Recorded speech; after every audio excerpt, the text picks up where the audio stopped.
Hey guys, tonight we are going to do a little time traveling. We're leaving our world behind and stepping into the floating world of old Japan, the world of the geisha. But this isn't going to be your typical, romanticized postcard version. Though no, we're peeling back the silken rice paper to see the grit, the pain, and the almost impossible standards behind that serene, painted face. Honestly, if you were actually dropped into this life, you'd probably be begging to go home by day 2. So before you get comfortable, take a moment to like the video and subscribe, but only if you genuinely enjoy what I do here. I'd love to see where you're all tuning in from, so drop your city and the current time in the comments below. Now, dim the lights, maybe turn on a fan for that soft background hum, and let's ease into tonight's journey together. The air smells of old wood, damp earth, and something faintly sweet, like cherry blossoms and incense clinging to the walls. You're standing at the entrance of a building that looks both imposing and delicate. It's an karyūkai, a geisha house. Though you barely understand what that means yet, all you know is that your old life, the one with the dirt floors and the constant gnawing hunger in your belly, is over. Your own family is a fading memory, a choice made out of desperation, not love. You slide open the wooden lattice door. It groans softly, announcing your arrival. The space inside is dark and cool. The first thing you notice is the floor. It's polished to a dark, mirror-like sheen, reflecting the soft light filtering through the paper screens. You are in the Genken, the sunken entryway, and you know instinctively to slip off your worn straw sandals. Leaving them on the stone floor feels like a ritual, the final act of shedding your past. As you step up onto the polished wood, the cold seeps through the thin soles of your feet. You are officially inside. A woman appears from the shadows. She's older, her face a carefully composed mask that reveals nothing. She is the karyūkai-san, the mother of the house. She isn't your mother. Not really. She is your new owner, your teacher, your banker, and your warden, all rolled into one. Her eyes skin you from head to toe. Not with warmth, but with the cool, calculating gaze of a merchant inspecting new goods. She is assessing your potential. Are your hands delicate? Is your face symmetrical? Do you carry yourself with a hint of grace? Or are you just another clumsy farm girl? Her silence is heavier than any words she could speak. This entire world you've just entered is known as the karyūkai, the flower and willow world. It's a beautiful name for a life that is anything but simple. The flowers are the geisha themselves, beautiful and admired. The willows represent their grace, subtlety, and resilience. Like a willow branch, a geisha must be flexible, able to bend without breaking under the pressures of her profession. You don't know it yet, but you are here to be pruned, shaped, and cultivated into one of these flowers. From deeper within the house, you hear a faint sound, the high, lonely plucking of a shamisen, a 3-stringed instrument. It's a sad, searching melody. You also hear the soft rustle of silk and the quiet, shuffling footsteps of other girls. They are your new sisters. You catch a glimpse of them down a long, dark corridor, faces painted startlingly white, their movements fluid and practiced. They seem like living dolls, ethereal and untouchable. They look at you with a mixture of pity and curiosity. They were all you, once. The karyūkai finally speaks. Her voice is low and even. She doesn't ask for your name, she gives you a new one. Your old name, the one your real mother gave you, is discarded like your worn-out sandals at the door. It no longer belongs to you. This new name is shorter, prettier, and feels alien on your tongue. It's the first layer of a new identity that will be built on top of you, piece by piece. Historians and sociologists still argue about this very moment, this transition.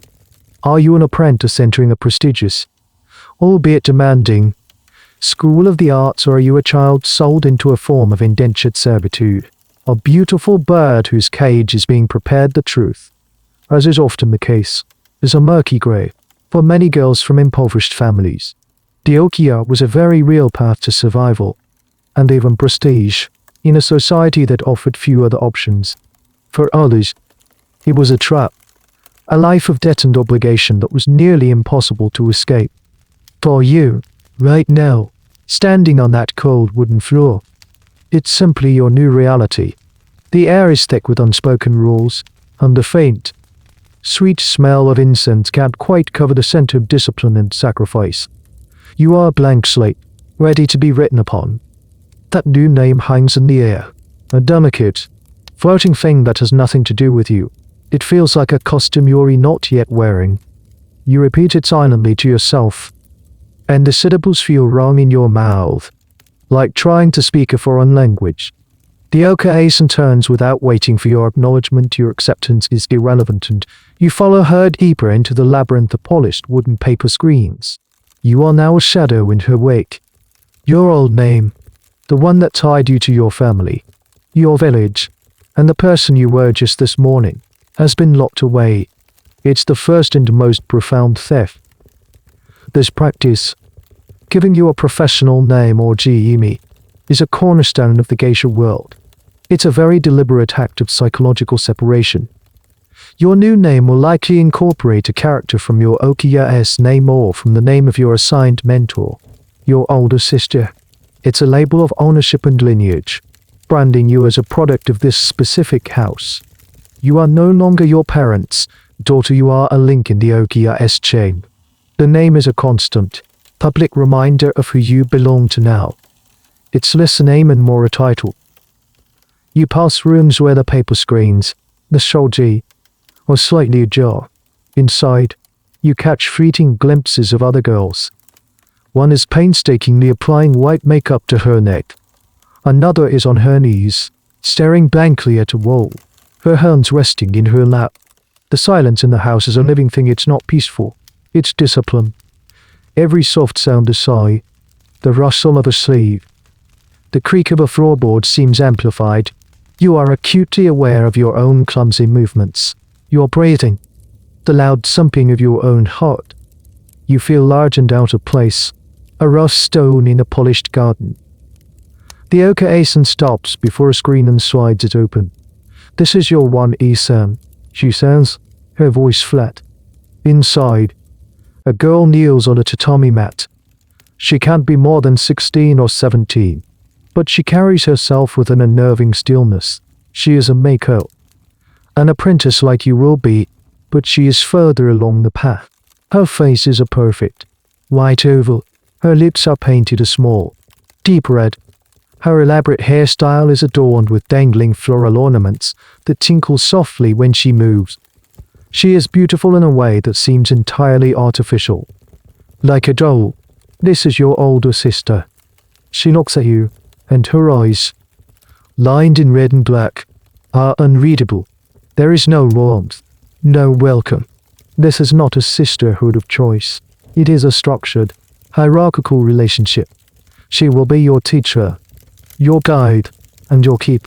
Her duty is to mold you, and her reputation, in part, rests on your ability to learn. Your failures will be her failures. Your successes, however, will be mostly hers. You have a small, cloth-wrapped bundle in your hands. It contains everything you own: a change of rough spun clothes and a small, crudely carved wooden bird your father made for you. It's worn smooth from years of being held. The one isan glances at the bundle, then looks at the karyūkai. With a silent nod from the house mother, your new sister gently takes the bundle from your hands. She doesn't open it. She simply places it on a high shelf in a small alcove, a place you can't reach. It's a strange and quiet bit of cruelty. They aren't just taking your name, they are taking your history. That little wooden bird is the last tangible piece of your old life, and now it's out of reach. A dusty relic of a girl who no longer exists. Some houses were known to simply dispose of these personal trinkets, believing that any attachment to the past was a hindrance to training. You will now sleep in a corner of this room, sharing the space with your one isan and perhaps another junior apprentice. Your personal space is a few tatami mats. Your privacy is gone. Everything you do, from the way you fold your sleeping quilt in the morning to the way you sip your tea, will be scrutinized. You are under constant, silent observation. Historians have long debated the true nature of this one. As an older younger sister system. Was it a genuine bond? A necessary support system for young girls navigating a demanding and isolated world, or was it a formalized power dynamic? A relationship often defined by professional jealousy and strict, sometimes harsh, discipline. The answer is likely both, varying wildly from house to house and sister to sister. Some accounts speak of deep, lifelong friendships, while others hint at a much darker reality of bullying and exploitation, a pecking order where the youngest was always at the bottom. As night falls, you lie on your thin futon, listening to the unfamiliar sounds of the house. The okays and his sharp, corrective voice down the hall, the soft, melancholic notes of the shamesome being practiced somewhere nearby, the tinkling of your one-niece's hair ornaments as she prepares for her own sleep. You stare up at the dark ceiling, feeling the ghost of your old name on your lips. They haven't just brought you into a new house, they have hollowed you out. You are a vessel, waiting to be filled with new rules, new movements, and a new identity. And as you lie there, you feel the first, terrifying chill of Erasur. The real you was beginning to fade. The next morning, the lesson in economics begins, and it's far more brutal than any lesson in dance or music. Your one-niece wordlessly hands you a small, simple kimono to wear. It's made of cotton, not silk, and the pattern is modest. As you put it on, she explains, in a quiet, matter-of-fact tone, that this kimono, the futon you slept on, the bland rice porridge you ate for breakfast, everything has a price. And that price has just been added to your personal ledger. You arrived with nothing, and you already owe more than you can possibly comprehend. This is the central, crushing reality of the Okia. You are an investment. The Oka Asen paid a sum to your family, a transfer fee that was essentially the price of your future. That was the first entry in your book of debt. Now, every single thing is being added to the tally. Your clothes, your food, your makeup, your future music and dance lessons, the very roof over your head. You are living on credit, and the interest rate is your own youth. The Okaisen keeps a meticulous account book for each girl. It's a system designed to ensure loyalty and obedience through financial bondage. Your goal, as an apprentice, is to learn the arts of the geisha so that you can one day begin earning money at banquets and parties, known as shiki. But the money you earn won't go into your pocket. It will go directly to the Okia, to start paying down this ever-growing mountain of debt. It's a system that some historians refer to as a form of indentured servitude, carefully wrapped in the beautiful traditions of the karyūkai. Your one-niece leads you through the house, pointing things out. You are not on a tour, you are learning your chores. The youngest apprentices, the shikomi, are essentially maids. You will scrub the long wooden floors until they gleam, clean the toilets, run errands in the cold, and assist the senior geisha and maker with their elaborate preparations. Your hands, which the Oka-asen had inspected for their delicacy, will soon be raw and chapped from the harsh cleaning solutions and the endless work. You see the older girls preparing for their day. They sit before their mirrors and they're beautiful, silken and derobed. Laid out around them are dozens of pots, brushes, and combs. There are jars of scented wax for their hair, pots of red for their lips, and, most importantly, the stark white foundation called Oshiro-ai. You watch, mesmerized, as one of the Mako begins her transformation. The tools of her trade are exquisite and look impossibly expensive. You now understand that every swipe of the brush, every dab of paint, is more debts being applied to her account, and one day, 2 yours. This beauty is not a gift, it is a loan.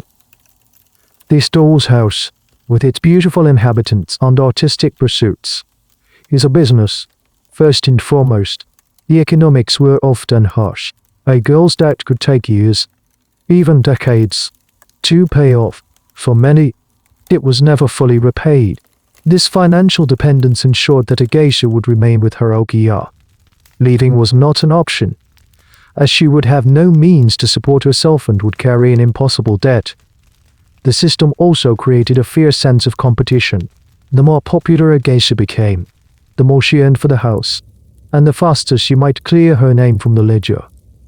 There's a strange and little-known element to this economy: the trading of collectibles. Fans of certain geisha would sometimes collect items related to them, like their personalized paper fanzuchiwa, or even, in some historical contexts, their sponsorship cards Senyo Fudia, which acted as a sort of artistic calling card. There was a whole miniature economy built around the fame and popularity of these women, but they themselves saw very little of the direct profit. They were the product, not the vendor. Your first major chore is to help clean the main receiving room, where guests are sometimes entertained. You're on your hands and knees, wiping the tatami mats with a damp cloth. The movement is awkward and makes your back ache. As you work, you can see the okasan in the next room, tallying her accounts with an abacus. The soft, rhythmic click-clack of the beads is the true heartbeat of this house. It is the sound of your future being calculated, measured, and constrained. The idea of freedom is a concept that simply doesn't exist here. You are not a student who will one day graduate and leave. You are a commodity being polished for the marketplace. The debate among scholars continues: was this system protective or exploitative? It did provide a structured life, food, and a highly specialized education for girls who might otherwise have faced starvation or a much less desirable fate. It offered a legitimate, if incredibly demanding, profession, but the lack of personal autonomy and the crushing weight of the debt are undeniable. It was a gilded cage, and the door was locked with an abacus. You look at your own hands, still soft, and wonder how long it will be before they are as rough as the life you're beginning to understand. The sweet smell of incense still hangs in the air, but now it smells like money. The days blur into a routine of chores and observation. You are at the absolute bottom of a silent, rigid pyramid. Your sisters are not your equals, they are your superiors. And you learn their ranks not by name, but by the subtle cues of their dress and the deference they command. It's a complex social ecosystem, and you are the smallest creature in it. At the top is the Oka-asan, the queen of this small kingdom. Below her are the fully fledged geisha, whom you refer to as geiko in this Kyoto dialect. They are the primary earners. They are elegant and seem to float through the house with an air of detached authority. They rarely speak to you directly, addressing their needs and commands to the senior maiko. Their kimonos are more subdued in color than the apprentices, a sign of their maturity. Their collars are pure white. You watch them in the evenings as they depart for their engagements. Their faces perfect porcelain masks. Their movements economical and precise. They are the finished product, the ideal you are supposed to strive for. Below the geiko are the senior maiko. Like your one-san, they are in the final stages of their apprenticeship. They are allowed to wear the dazzling, long-sleeved kimono, the fur suit, and the towering wooden clogs called okobo. Their collars are embroidered with red and white, and their elaborate hairstyles are thick with ornaments. They have a degree of confidence you can't imagine possessing. They are the lieutenants of the house, tasked with training the juniors and enforcing the rules. They can be kind, but more often they are strict, their patience worn thin by their own demanding schedules. Then there are the junior maiko, girls just a few years older than you. They are caught in the middle. They no longer have to perform the most menial chores, but they are still under the constant, critical eye of their seniors. Their collars have more red than white, a visual marker of their junior status. They practice their instruments and dance for hours a day, their faces often set in a permanent mask of concentration and fatigue. They are your immediate future, and seeing them does not fill you with hope, but with a quiet dread. And finally, there is you, the shikomi. You and one or two other new girls are the servants of the house. Your collar is plain, your kimono is simple. Your job is to be invisible unless needed, and to be swift and silent when you are. You fetch things, you clean, you help the maiko get dressed. A process so complex it requires multiple hands. You are the foundation upon which this entire glittering structure is built. Unlike a foundation, you are unseen and unacknowledged. The hierarchy is enforced in 1,000 tiny ways. At meals, you eat last, and you eat what is left. You bow lower than everyone else. You never, ever speak unless spoken to. And you never initiate a conversation with a senior. You sleep furthest from the warmth of the charcoal brazier in winter. These are not written rules, they are absorbed through painful experience. If you use the wrong form of address or forget to show the proper deference, the correction is swift a sharp word from a senior maker. A disapproving glance from the okay-san, or an extra, grueling chore. A fascinating and weirdly specific rule you learn quickly involves the bathing order. The bathing hierarchy is sacrosanct. The okay-san bathes first, followed by the ranking geiko, then the senior mako, down to the juniors. You, the shikomi, bathe last, in the water that is by then lukewarm and murky. It's a very visceral, daily reminder of your place. Some historians suggest this wasn't just about status, but also about practicality, ensuring those who had to perform for guests were cleanest. Still, the psychological impact of always coming last is profound. You watch your one-isan interact with a senior geiko. Her voice is softer, her posture more deferential. The effortless authority she wields over you vanishes completely in the presence of her own superior. It's a chain of command, a cascade of power that flows from the top down. You realize this isn't just a house, it's a miniature, feudal society, complete with its own lords, knights, and serfs. The academic world still discusses the function of this rigid structure. Was it a necessary discipline to create the flawless artists the patrons demanded, or was it a system of control, designed to break a young girl's spirit and remold her into a compliant and profitable asset? The lines are, as always, blurry. This strict hierarchy did prepare you for the incredibly formal and rule-bound world of the oseishiki, where a single misstep in etiquette could ruin an evening and damage the okiya's reputation. It was a harsh but effective training ground. One evening, you are helping your one-isan prepare. You are holding a heavy mirror for her as she applies her makeup. Her hand is steady, her expression serene. For a moment, you see past the white paint and the red lip. You see the faint lines of exhaustion around her eyes. You see the tension in her shoulders. She is just a girl, playing a role much bigger than herself. In her, you see the entire ladder you are expected to climb. Each rung is earned through obedience, pain, and the slow erasure of self. You lower your gaze back to the floor, making yourself small once more. The climb looks impossibly steep. Today is a significant, and frankly, dreaded day. You are to be dressed in your first proper, multi-layered kimono. Not the simple cotton robe you wear for chores, but a practice version of the elaborate uniform of a maker. It's a rite of passage, and it feels less like dressing and more like being packaged. The process begins in a small, stuffy room. Your one-isan and another junior maker are there to assist, or rather, to assemble you. First comes the undergarments, a simple loincloth, then a thin, wrap-around undershirt called the hadajuban. Next, a longer underkimono, the nakajuban. It's made of a soft, worn silk, its collar already hinting at the red that will one day signify your status. Already you feel more constricted than you ever have in your life. The layers begin to trap your body heat. Then comes the kimono itself. It is heavy, heavier than you could have imagined. This is just a practice kimono, old and faded, but the silk has a significant weight. Your one-isan drapes it over you. She pulls it tight.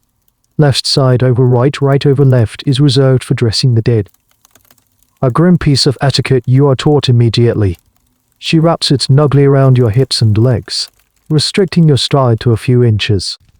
You can no longer take a normal step. From this day forward, you will learn to shuffle, a delicate, feminine gait that is born entirely of physical constraint. Now for the most crucial part, the obi, the wide sash that is the centerpiece of the ensemble. For a mako, the obi is exceptionally long and wide, a river of brocaded silk. It's almost as long as a car and stunningly beautiful, woven with patterns of flowers and birds in metallic thread. It is also a formidable piece of engineering. Your one-isan begins to wrap it around your midsection. She pulls, and pulls, and pulls again, each tug forcing the air from your lungs in a silent gasp. You feel your organs being compressed. Breathing becomes a conscious, shallow effort. You can't slouch. You can't bend.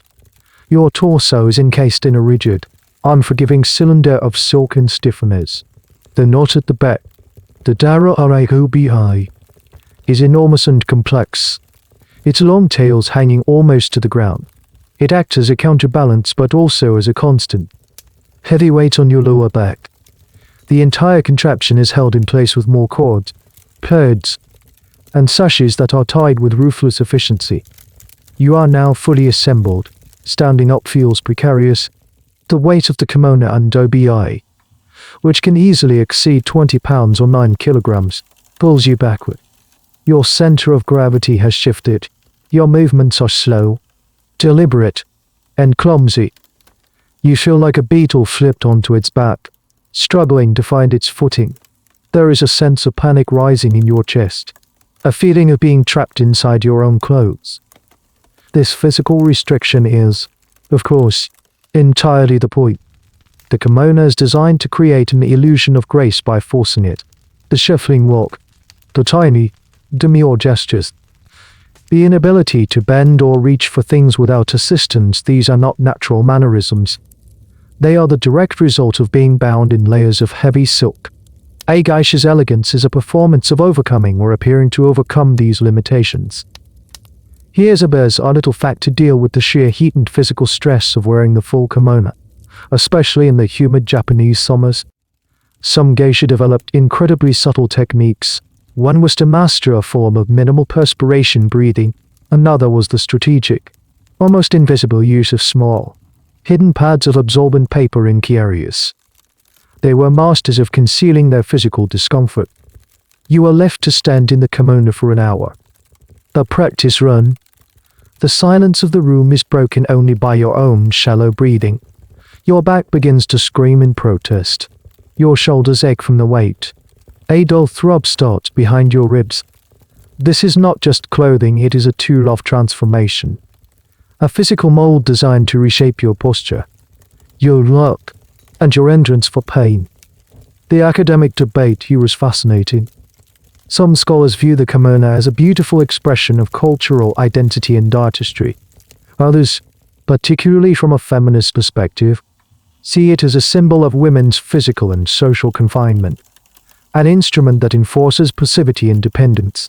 Both are true. The kimono is a work of art, a testament to incredible craftsmanship. It is also, for the woman wearing it, a beautiful cage. When your one-isan finally returns to disassemble you, the relief is so immense it almost makes you dizzy. As the obi is unwound, you take your first deep breath, and the air rushes into your lungs with a painful gratitude. Your skin is slick with sweat, and red marks from the tight cords crisscross your torso. You have just had your first real taste of what it means to be a flower in the floating world. You have learned that the beauty that is so admired from a distance is, up close, a matter of constriction, weight, and a quiet, constant ache. You rub your soul back, knowing you will have to do this again tomorrow, and the day after, and for years to come. Now that you've experienced the physical prison of a kimono, it's time to construct the mask. Today, you will learn the art of Oshiro-ii, the iconic white foundation that will become your public face. This is not makeup as you know it. This is a ritual of erosura. You are led to a small dressing area, kneeling before a low, black lacquer table that holds a simple mirror. Your one-isan lays out the tools, and they look more like a calligrapher's set than a makeup kit. There are soft brushes of varying sizes, a small pot of waxy oil, a bowl, a spatula, and a small, heavy bag of fine white powder. This is the Oshiro II. You sit on your heels, back straight, and watch her every move. The lesson is silent. First, she takes the benties yukai iabura, the waxy oil, and works it into your skin. It's a primer, meant to help the thick makeup adherent to offer a thin, theoretical layer of protection for your skin. It feels greasy and heavy. Your face is now a slick, prepared canvas. Next, she takes the white powder and mixes it with water in the small bowl, whipping it with the spatula until it forms a thick, milky paste. The consistency has to be perfect. Too thick, and it will crack. Too thin, and it will be translucent and blotchy. She tests it on the back of her hand, her expression one of deep concentration. Then, she begins to paint you. She takes a wide, fat brush and applies the white paste to your face, your neck, your ears, and your upper chest. The Oshiro is cold against your skin, and it smells faintly of metal and clay. It's a startling sensation.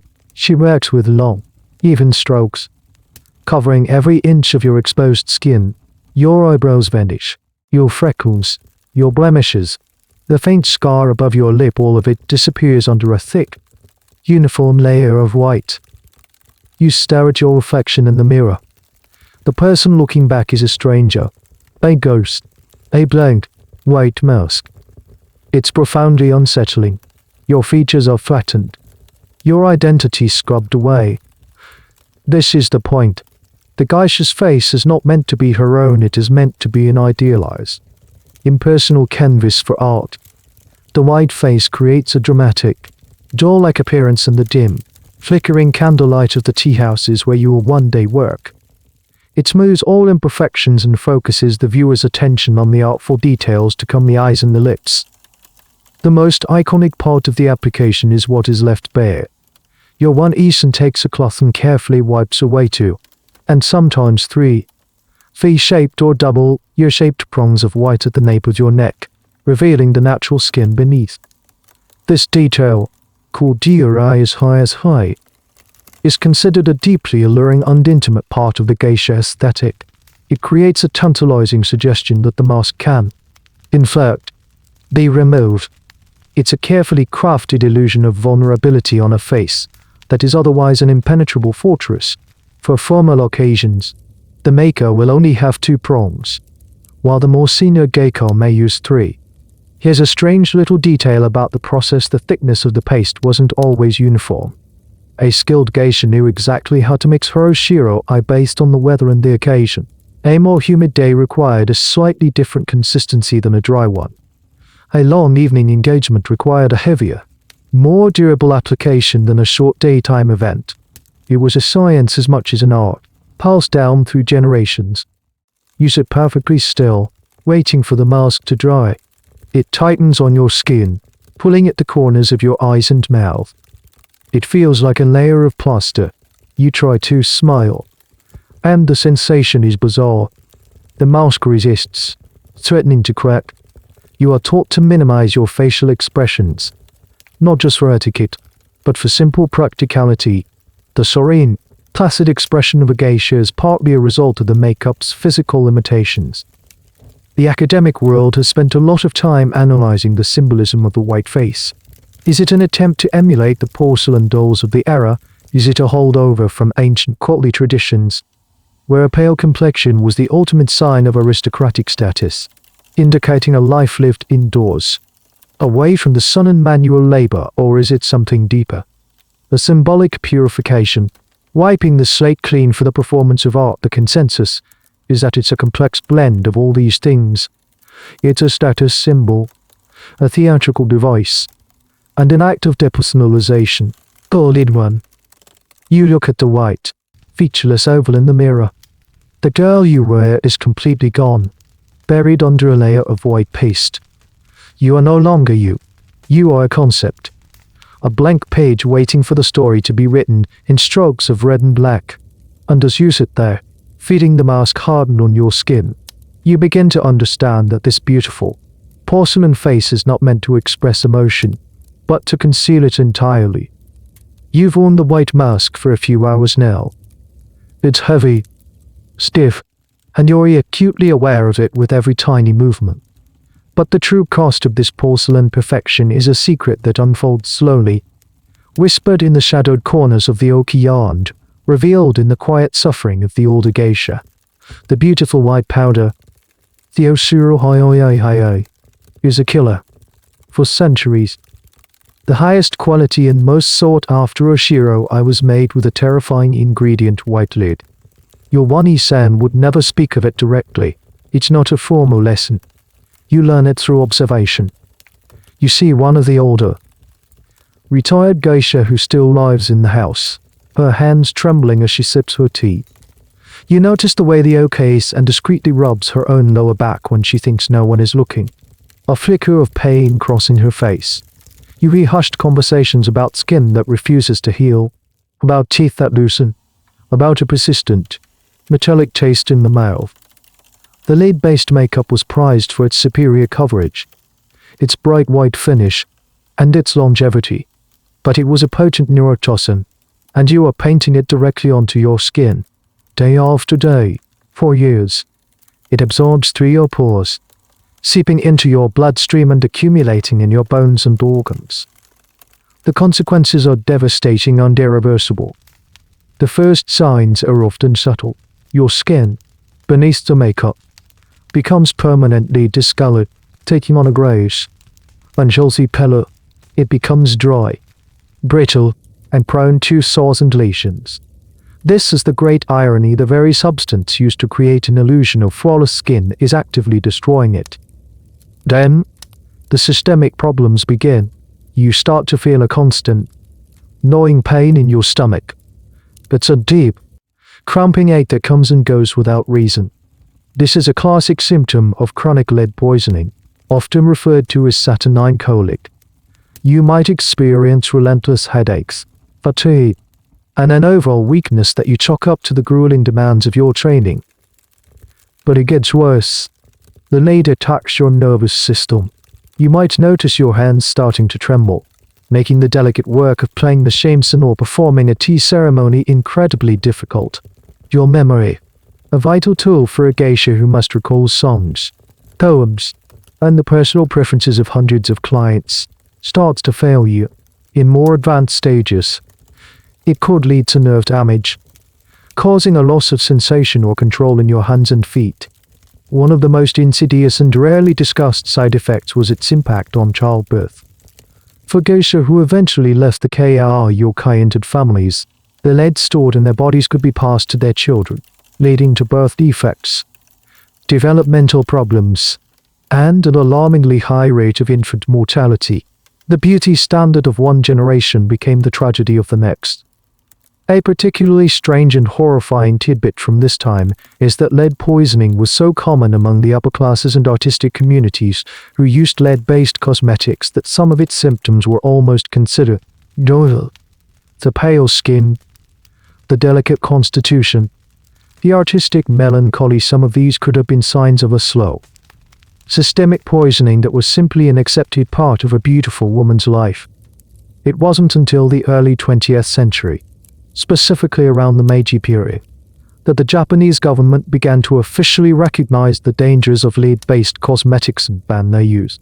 But traditions die hard. The safer, non-toxic versions made from rice powder and titanium dioxide were more expensive and, according to some purists, didn't provide the same flawless, mask-like finish.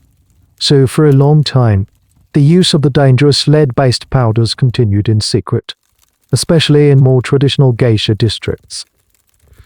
The academic controversy here isn't about whether the lead was dangerous that settled science. The debate is about how much the geisha themselves knew. Were they fully aware of the poison they were painting on their faces every day? Accepting it as a tragic but necessary price for their art, or was the knowledge more fragmented? A collection of superstitions and anecdotal evidence, with the true scientific cause of their ailments remaining a mystery to them given the limited medical understanding of the time. It's likely the latter. They knew the white sickness was a risk of the profession, but they may not have understood that the cause was in the very pot of makeup they used each morning. As you sit there, feeling the weight of the drying paste on your skin, a new layer of understanding settles over you. The white mask is not just a symbol of erased identity. It's a ticking clock. It's a slow, cumulative poison.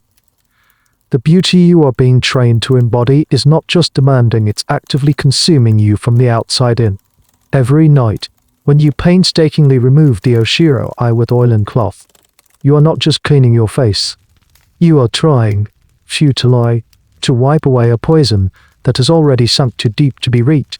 The porcelain mask is beautiful, but the price is paid in flesh and bone.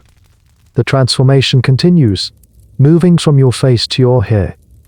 Your long, dark hair, one of the few features you still recognize as your own, is about to be turned into a sculpture. The traditional hairstyles of a Mako are not just intricate, they are feats of engineering, designed to last for the better part of a week. And they are held together with wax. You are taken to the Kamiwa-san, the specialized hairdresser trusted by the Okiya. This is not a quick trip to a salon. It is an hours-long, painstaking process. You kneel on a cushion, your head bowed slightly, while the hairdresser works. First, your hair is combed through, meticulously, until every strand is smooth. Then comes the wax. It's a hard pomade called bintsuk. Bura, the same kind used as a makeup primer, but in a much denser form. He warms it in his hands and begins to work it through your hair, section by section. The feeling is strange and unpleasant. The wax is stiff and greasy, coating your hair until it feels less like hair and more like pliable clay. This wax is what will give the style its structure and longevity, allowing it to withstand nights of performing and days of training without coming undone. The style for a new maker like you is called Weshinobu. It is one of the most recognizable Mako hairstyles. The hairdresser separates your hair into sections, shaping it, pulling it, and tying it with strips of paper cord. The main feature is a large, rounded bun on top, which is parted down the middle to create a small channel. Into this channel, a piece of red silk or crepe paper, the konotoko, is carefully inserted, creating a flash of vibrant red that peeks out from the dark hair. It's meant to look youthful and a little bit innocent. The entire process is one of tension. The hair is pulled tight against your scalp, creating a constant, dull headache. The hairdresser uses metal and boxwood combs, shaping and smoothing the waxed hair with incredible precision. He builds the structure piece by piece, the smooth wings on the side, the elegant curve at the nape of the neck, and the prominent bun on top. The final touch is the kanzashi, the hair ornaments. For a first-year maker, these are elaborate, dangling floral creations that cascade down one side of your head. They are beautiful, heavy, and they jingle with every tiny movement, a constant announcement of your presence and your status. The finished product is a work of art. It's also a helmet. Your head feels heavy and unbalanced. The tautness on your scalp is intense. You can't lean your head back against a wall. You can run your fingers through your hair. It is no longer your hair, it is a permanent fixture, a public symbol of your profession. A little-known fact about these hairstyles is their incredible specificity. You could tell a Mako's rank and even what stage of her apprenticeship she was in just by looking at her hair. The Weshinobu style, with its prominent red kanoko, is for junior Mako. After a few years, she would graduate to a different style called of karyūkai, which had a more subdued bun and a different kind of ornament. The hairstyles were a silent, walking resume, instantly readable to anyone within the karyūkai. The real challenge, however, comes tonight. This elaborate, expensive, and time-consuming hairstyle must be preserved. It cannot be taken down. You will not wash your hair for a week, maybe longer. The wax will grow rancid. Your scalp will itch, but the sculpture must remain intact. Ruining the hairstyle is a cardinal sin. It means a loss of time and money for the Okiya and would result in a severe scolding, or worse. And this brings you to the most brutal part of this beautiful coiffure: how you are expected to sleep. You will not be using a pillow. A soft, comfortable pillow is a luxury you must now forget. Your new bedfellow is a small, cold, unforgiving object, and it is waiting for you by your futon. It's a device that looks more like an instrument of torture than a place to rest your head. It is your only option for sleep for the next several years. Historians and cultural anthropologists are fascinated by the geisha's hair, seeing it as a primary signifier of her identity within the floating world. The debate often circles back to the idea of artifice. Is the geisha's performance enhanced by this level of constructed beauty, or is she erased by the hairstyle? Like the white makeup, removes the individual and replaces her with a perfect, codified image. It's a symbol of her dedication to the craft, a dedication that requires sacrificing basic, human comforts. As you get ready for bed, your scalp is already throbbing. You touch the wax, stiff surface of the bun, feeling the weight of the ornaments pulling at your hair. The beautiful sculpture feels less like an adornment and more like a cage for your head. You look at the hard wooden stand that will be your pillow and feel a fresh wave of despair. Beauty, you are learning, is not just pain. It is the denial of comfort, the suspension of relief, and the constant, aching pressure of perfection. Night falls, and the house settles into a different kind of quiet. The senior geisha are out at their appointments, and the remaining apprentices move with a hushed exhaustion. It's time for you to face the greatest challenge of your day: sleeping. Your one Eason points to your futon. Beside it sits the device you will come to know with an intimate hatred. It's called a tokomakuka, or tall pillow. The name is a cruel joke. It is not a pillow. It is a small, lacquered wooden stand, sometimes with a tiny, cylindrical cushion on top, barely wider than your neck. It's designed for one purpose and one purpose only: to support the base of your neck, leaving the elaborate architecture of your hairstyle completely untouched, suspended in midair. You are instructed to lie down on your futon, on your back, and carefully position your neck onto this small, hard cradle. The sensation is immediately, shockingly uncomfortable. The wood presses into your vertebrae. There is no softness, no give. Your head, heavy with wax and ornaments, feels unsupported, floating strangely behind you. Your neck muscles, already strained from the weight of your hair all day, scream in protest. You must remain in this position all night. You control onto your side. You can't turn over.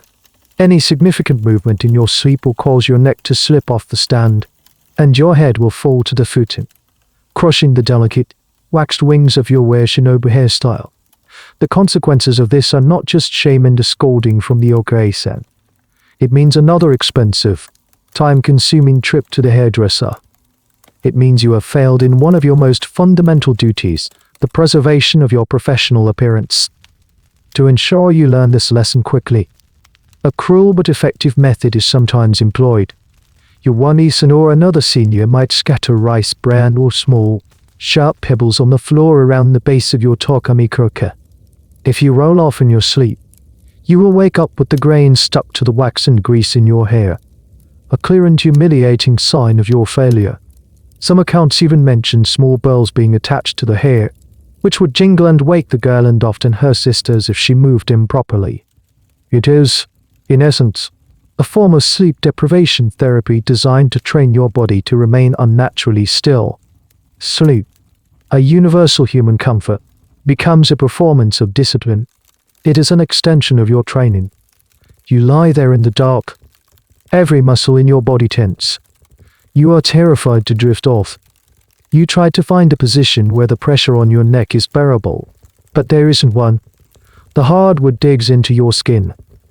A deep, aching pain begins to radiate from your neck, down your spine, and up into the base of your skull.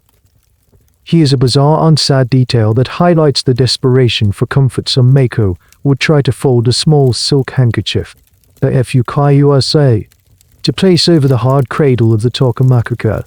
It offered almost no real cushioning. But the psychological effect of having that tiny layer of softness was enough to make a small difference. It was a tiny, secret act of rebellion against the prescribed discomfort. You can hear the soft, even breathing of your one-son nearby. She has mastered this. Her body has been trained to accept this unnatural position. You wonder how many nights she spent like this, tense and miserable, before her body finally surrendered. Years. It took years. The historical debate around the karyūkai is less of a debate and more of a consensus on its brutality. While some might argue it was a necessary evil to protect the costly and culturally significant hairstyles, most historians and sociologists view it as one of the clearest examples of the physical suffering endured by apprentices. It medicalizes the issue this practice could lead to chronic neck pain, spinal alignment issues, and nerve damage over time. It transformed the restorative act of sleeping into a nightly ordeal of pain and anxiety. You lie awake for what feels like hours, listening to the sounds of the night, the distant cry of a noodle seller, the creak of the old house settling. Every time you start to drift into sleep, a muscle in your neck twitches, and you jolt awake, convinced you are about to fall. The exhaustion is overwhelming, but the fear of failure is stronger. You are learning another crucial lesson of the karyūkai. Your body is not your own. Its needs for comfort, for rest, for simple, unconscious sleep are secondary to the demands of your profession. Your body is an instrument, and it must be tuned, disciplined, and, if necessary, broken to serve the art. The serene face of the maker you see in pictures and at banquets is built on a foundation of sleepless nights, of a constant, nagging pain in the neck that never truly goes away. You close your eyes, trying to force your body into stillness, and you pray for a sleep that will not come. The sun rises, and you feel as if you haven't slept at all. Your neck is a column of solid pain, but there is no time for rest. The day begins, and with it, a new lesson in controlled movement. You are going to learn how to walk. You've been walking your whole life, of course, but that kind of walking long, purposeful strides is now forbidden. It's unladylike, clumsy, and, most importantly, physically impossible in your new attire. Today, you are being fitted with karyūkai. Your one-son brings them out. They are a pair of lacquered wooden sandals, but unlike any footwear you have ever seen. The base is a solid block of wood, nearly 5 inches tall. They are hollowed out, and when you walk, they are meant to make a distinctive, though light cracking sound. They are incredibly heavy. There is a simple V-shaped strap, to hold them on your feet. The color of this strap is, like everything else, a status symbol. New maker like you wear red straps. More senior maker might wear pink, yellow, or light blue. You are instructed to slip your feet into them. The strap cuts into the skin between your toes. You try to stand, and you wobble precariously. You are suddenly half a foot taller, and your balance is completely off. The sheer weight of the karyūkai makes lifting your feet feel like a chore. Now look, your one-son says, her voice devoid of sympathy. You take a step. It's a disaster. You lurch forward, your kimono restricting your legs. The height of the karyūkai making you unstable. You nearly topple over, catching yourself at the last second. Your sister sighs, a small, exasperated sound. This is going to be a long morning. The walk you must master is a specific, shuffling gait. You are to keep your feet close to the ground, sliding the heavy karyūkai forward rather than lifting them. The steps must be tiny, no more than a few inches at a time. Your knees must be kept slightly bent and close together, forcing your hips to sway in a subtle, feminine way. It is an entirely artificial way of moving, dictated by the combined constraints of the tight kimono and the towering, heavy shoes.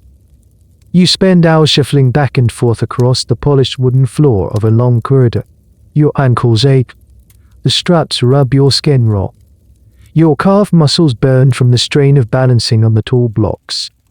The sound you make is not the elegant, clacking music of a seasoned maker. It's a clumsy, scraping, stumbling noise. Every few steps, you lose your balance and have to flail your arms to stay upright, which earns you a sharp tap from your sister's fan. Your gestures must be as contained as your steps. A QWERTY, practical detail about OKOBO is how they were cared for. Because they were made of soft paulownia wood, the bottoms would get dirty and worn down. Apprentices would have to regularly take them to a craftsman to have the bottoms shaved clean, ensuring the wood remained pristine. Also, walking in the rain was a special kind of nightmare, as the lacquered surfaces became incredibly slippery. Mako had to learn to navigate wet streets with an almost superhuman level of care. You watch one of the senior Mako walk down the hall. Her movement is a fluid, mesmerizing rhythm. Her hips swayed gently, the long tails of her bi trailing behind her. The sound of her KOBO is a light, cheerful KO or KO Aron, a sound that announces her presence with a musical grace. She makes it look effortless, ethereal. You look down at your own feet, trapped in their wooden prisons, and realize that her effortless grace is the result of years of pain and practice. It is a carefully constructed illusion. The debate among historians and sociologists of fashion is pointed here. Are the OKOBO simply a traditional form of footwear, an aesthetic choice, or are they a tool for enforcing a specific kind of femininity, one that is delicate, slow, and non-threatening? The sheer impracticality of the shoes points to the latter. A woman in OKOBO cannot run. She cannot hurry. She is forced into a state of perpetual, graceful slowness. Her movement is curated and controlled by her footwear. It's a physical manifestation of the social expectation for women to be ornamental rather than functional. After what feels like an eternity, you are allowed to take them off. The relief is immediate and immense. You rub your sole feet, looking at the angry red marks left by the straps. You have a long way to go before your clumsy stagger transforms into a graceful glide. This lesson is not just about walking. It's about embodying a different way of being. It's about learning to move through the world as a piece of art, where every step is a carefully choreographed gesture. The pain is part of the process. It's the friction between your natural body and the idealized form you are being forced to inhabit. You are being taught that grace is not a feeling, it is a discipline. It is the mastery of walking gracefully in shoes that were designed to make you fall. Your lessons in physical restraint now move from your feet to your entire body. The art of the geisha is not just visual, it is auditory. You must learn to play an instrument. And the primary instrument of the kei or yokai is the shamisen. But learning to play it involves its own unique form of endurance. You are brought to a small, bare room, empty except for a few silk cushions on the tatami-matted floor. Your music teacher, a stern, older woman who was once a renowned geiko herself, motions for you to kneel. You are to assume the Iza position, legs folded neatly underneath you, your bottom resting on your heels, your back perfectly straight. This is the traditional, formal way of sitting in Japan, and for a geisha, it is a default posture. For the first few minutes, it's manageable, but you are not here for a few minutes. You are here for hours. The teacher begins to explain the basics of the shamisen, a 3-string, long-necked lute. She shows you how to hold it, how to balance its weight. She shows you the large plectrum, the bocce, used to strike the strings. Her movements are fluid and economical. Your attention, however, is quickly diverted from the lesson to the growing agony in your legs. After 10 minutes, your ankles start to ache. After 20, a fiery, tingling sensation pins and needles begins to creep up your calves. Your feet have gone completely numb. The pressure on your knees is immense. Every instinct in your body is screaming at you to shift, to stretch, to relieve the pressure. But you cannot. Moving from the Iza position without permission is a grave breach of etiquette. It is a sign of poor discipline and a weak spirit. So you remain still, a mask of serene concentration on your face, while a war is being waged in your lower body. The pain becomes a roaring distraction. The teacher's voice fades into a distant hum. You try to focus on her instructions about finger positions on the fretless neck of the shamisen, but the signals from your screaming nerves are far more powerful. This prolonged kneeling is the backdrop to all your artistic training, dance theory, music lessons, choreography practice. All of it happens in say, IZI. It is a marathon of stillness and pain. Over time, your body will adapt. You will learn to slightly shift your weight to alter the pressure points. But the damage is cumulative. Many geisha developed chronic problems with their circulation, permanent nerve damage in their feet, and severe arthritis in their knees and ankles.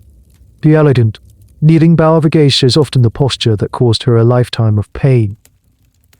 A bizarre and little-known coping mechanism for the pain of say eyes was mental distraction. Some geisha would practice intricate mental exercises during their lessons, composing poetry in their heads, memorizing complex patterns, or even just dissociating, mentally removing themselves from the room and from their own bodies. It was a psychological survival skill, learning to disconnect from the physical reality of the pain. You try to mimic this.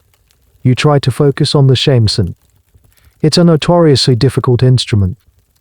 The fretless neck means that intonation is entirely dependent on the player's skill. Your finger must press the string at the exact right spot to produce the correct pitch. Your first attempts to strike the strings with the butchie produce a harsh, unpleasant twang, not the soulful, melancholic sound the teacher creates. The sound is called sohari, a deliberate, buzzing resonance that is unique to the instrument, and achieving it is an art in itself. The teacher wraps your knuckles with her fan. Softer, she says, her voice sharp. The feeling is in your wrist, not your arm. You try again. Your movements clumsy. Your mind clouded by the fire in your legs. The academic debate around this aspect of training is particularly focused on the concept of discipline versus abuse, whereas the line proponents of the traditional method argue that this intense physical discipline was necessary to forge the incredible mental fortitude and focus required of a top-tier geisha. It was a way of weeding out those who lacked the commitment. Critics, however, view it as a needless and damaging tradition, a form of institutionalized cruelty that prioritized aesthetic from over the well-being of the young apprentices. Historians point out that Iza as the default formal sitting position for women became more widespread during the Edo period, precisely when the geisha profession was being codified. It was intertwined with Confucian ideals of female propriety and submission.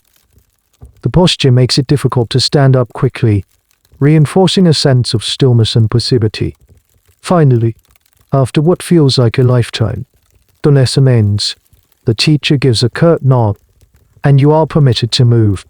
The act of unfolding your legs is an ordeal in itself.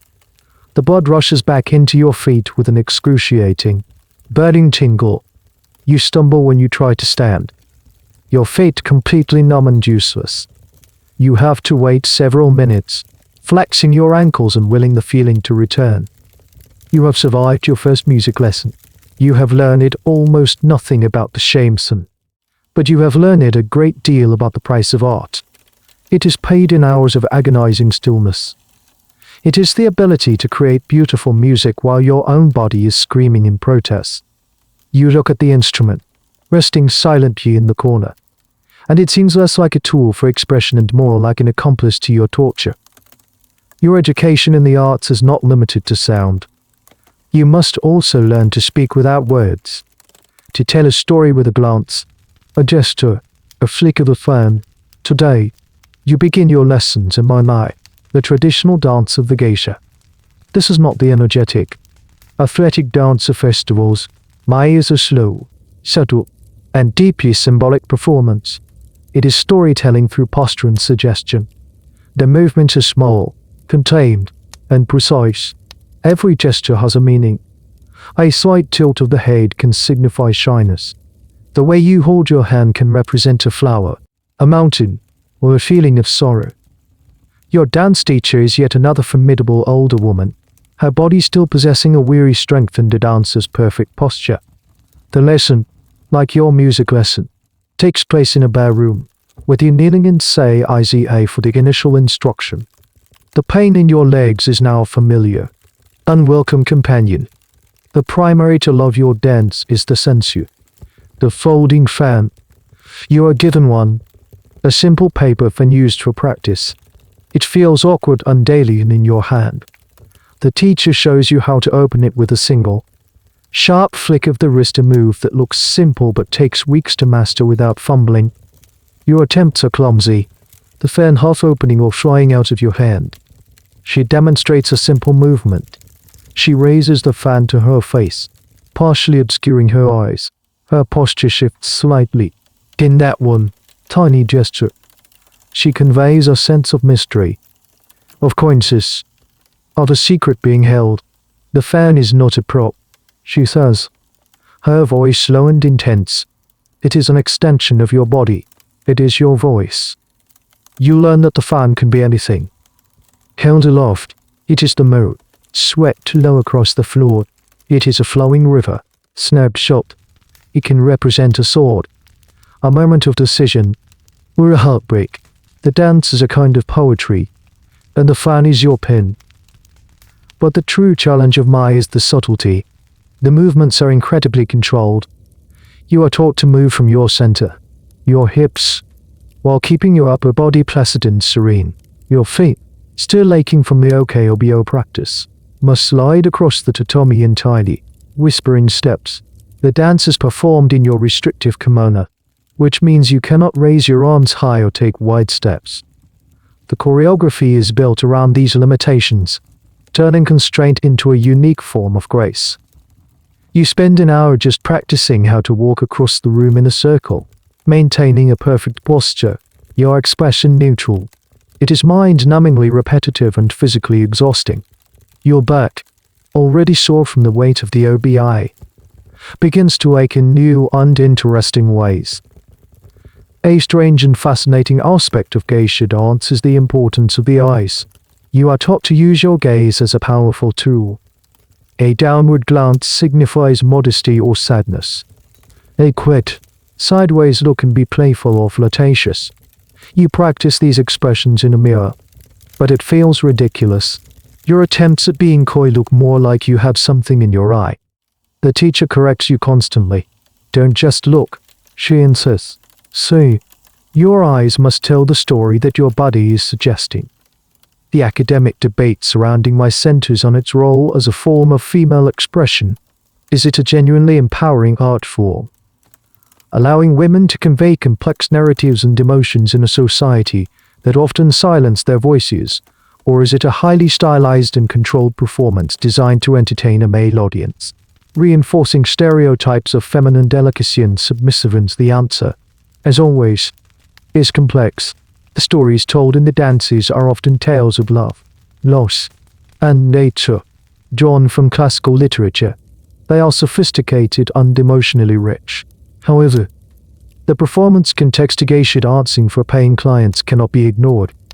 You try to combine the movements. A slow turn. The opening of the fan. Your body feels like a collection of disjointed parts that refuse to work together. Your kimono feels like a straitjacket. Your mind is a jumble of corrections and instructions. You are supposed to look graceful and serene, but inside, you are a knot of frustration and anxiety. The teacher has you practice a single gesture for half an hour, the act of gracefully lowering yourself from a standing position to kneeling in say I. It must be done in one fluid, controlled motion, without stumbling or using your hands for support. It's a core strength exercise disguised as a lesson in etiquette. Your thighs burn, and you wobble, collapsing in an ungraceful heap more than once. As the lesson ends, you are physically and mentally drained. You have not felt graceful. You have felt clumsy, foolish, and inadequate. You watch the teacher perform a short segment of a real dance. Her movements are like water. Her fan carves silent stories in the air. Her eyes are full of a distant, sorrowful beauty. She is the living embodiment of the art, and she seems impossibly far away from you. You are learning that the art of the geisha is a paradox. It is about creating an illusion of effortless beauty through immense, hidden effort. It is about expressing deep emotion through a mask of serene control. It is about telling a story with your body, even when your body is in pain. You leave the dance room feeling not like a dancer, but like a puppet whose strings are tangled. After the physical torture of dance and music lessons, you do think a lesson in conversation would be a relief. You would be wrong. The art of conversation in the karyūkai is a verbal minefield. A high-stakes performance just as demanding as any dance. Your teacher for this is often the karyūkai herself, or a senior, semi-retired geisha with a sharp-witted and even sharper tongue. The lessons aren't formal. They happen over meals, while you are serving tea, or during quiet moments in the house. Every interruption is a test. You are taught, first and foremost, what not to talk about. You never discuss politics, business, or the personal affairs of other clients. You never, ever talk about money. You do not complain about your health, your fatigue, or the hardships of your life. Your own opinions, your real thoughts, your personal history, these are to be locked away. You are a beautiful, entertaining companion, not a real person with real problems. The goal is to create a light, pleasant, and amusing atmosphere. You must be a master of witty banter, clever wordplay, and gentle, flattering teasing. You must be well versed in a wide range of topics: classical poetry, famous paintings, the changing seasons, the latest sumo wrestling results, the nuances of different types of sake.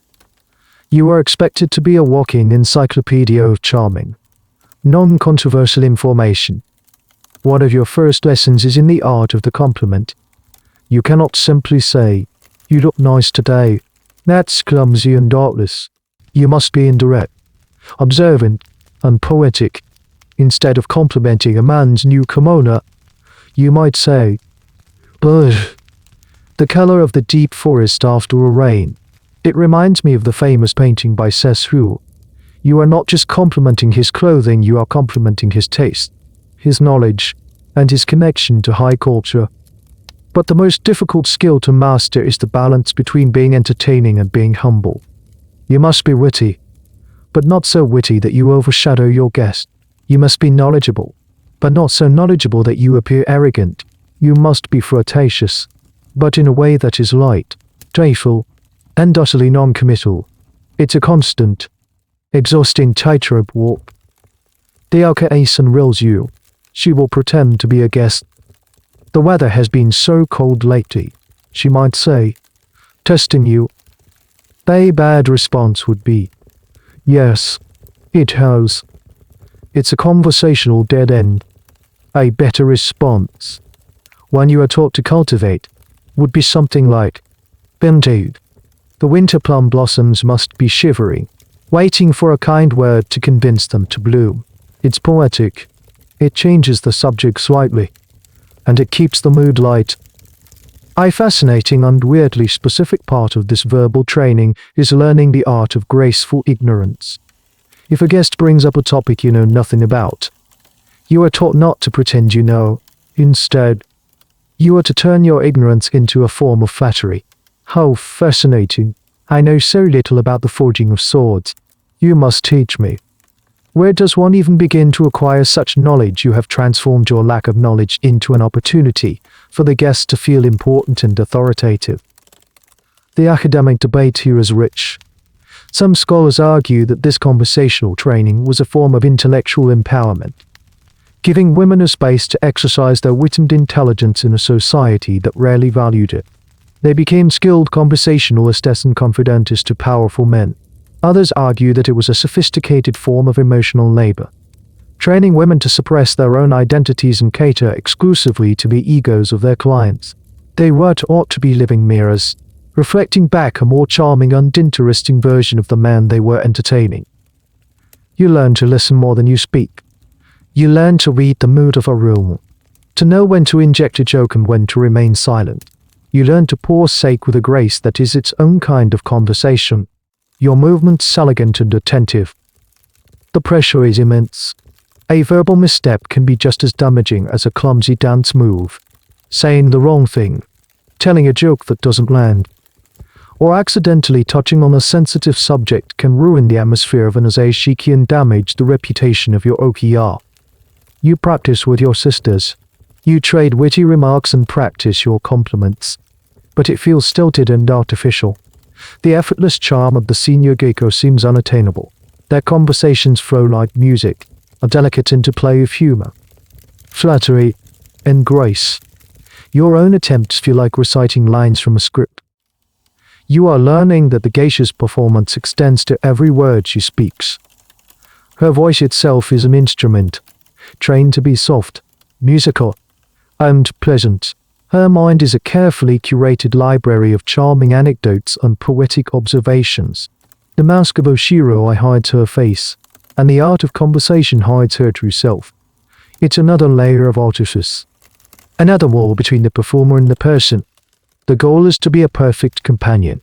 And a perfect companion has no needs, no problems, and no opinions of her own. She is a beautiful, empty vessel, filled only with the pleasantries that her guest wishes to hear. The canvas of your face is still not complete. The white base is the background, but the details are what define your rank and your art. Today, you will learn the secret of the red lips. Amakua's lips are not fully painted. To do so would be considered too mature, too overtly sensual. Instead, you will paint only a small portion of your lower lip, creating a look of a delicate, budding flower. It is a symbol of your youth and your status as an apprentice. Your wani-san sits you down before the mirror again. Your face is already a stark white mask. She presents you with a small, beautiful porcelain bowl. Inside is a deep, vibrant red paste. This is beni, the traditional lipstick of Japan. But this is no ordinary pigment. Beni is made from the petals of the safflower beni bonnet. The process of creating it is incredibly painstaking and expensive. It takes thousands of petals to produce a tiny amount of the precious red pigment. The paste in the bowl looks almost black with concentration. It only reveals its brilliant red color when it is activated with a bit of water on a brush. Historically, a high-quality pot of beni could be worth a small fortune. Its value was so high that it was sometimes said that a geisha painted her lips with gold. Your wani-san takes a tiny, fine-tipped brush, a beni fruity. She dips it in water and then touches it to the dark, iridescent surface of the beni. Like magic, a brilliant, blood-red color appears on the bristles.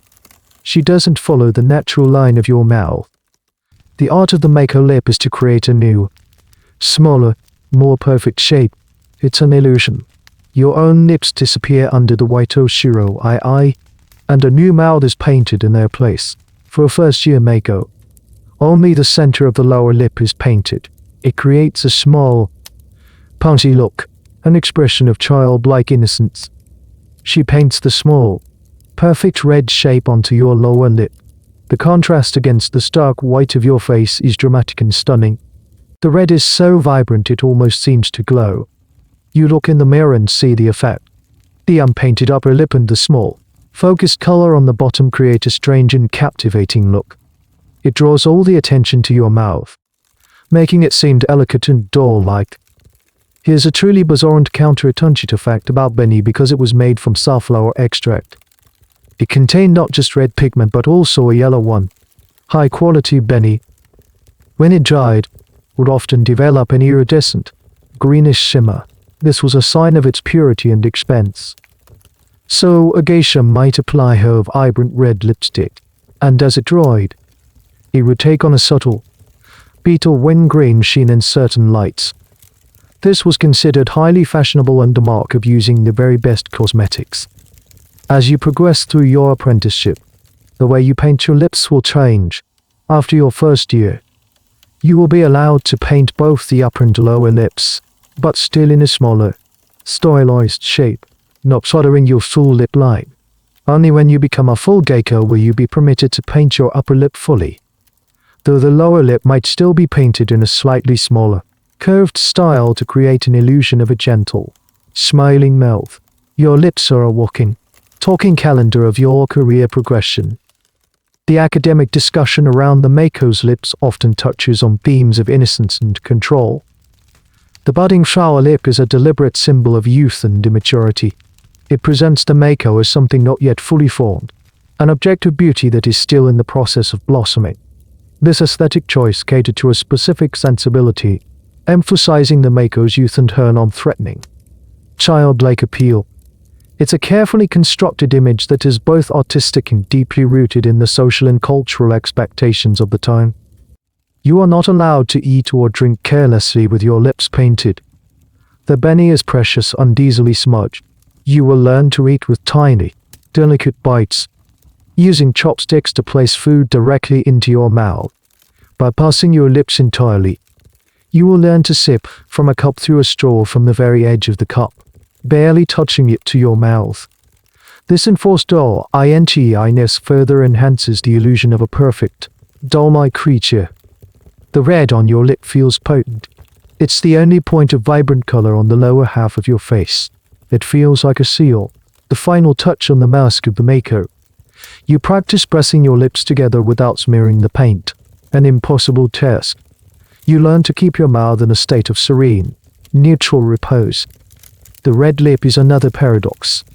It is a symbol of beauty and art, yet it is made from a substance so expensive it adds to your mountain of debt. It creates an image of innocence while being part of a highly sophisticated and adult world, and it draws attention to your mouth, the very feature you are being taught to use with the utmost caution and control. Whether you are eating, speaking, or smiling, it is a beautiful, silent warning. There is one final act of erasure before your facial transformation is complete. It is, perhaps, the most startling of all. You must lose your eyebrows.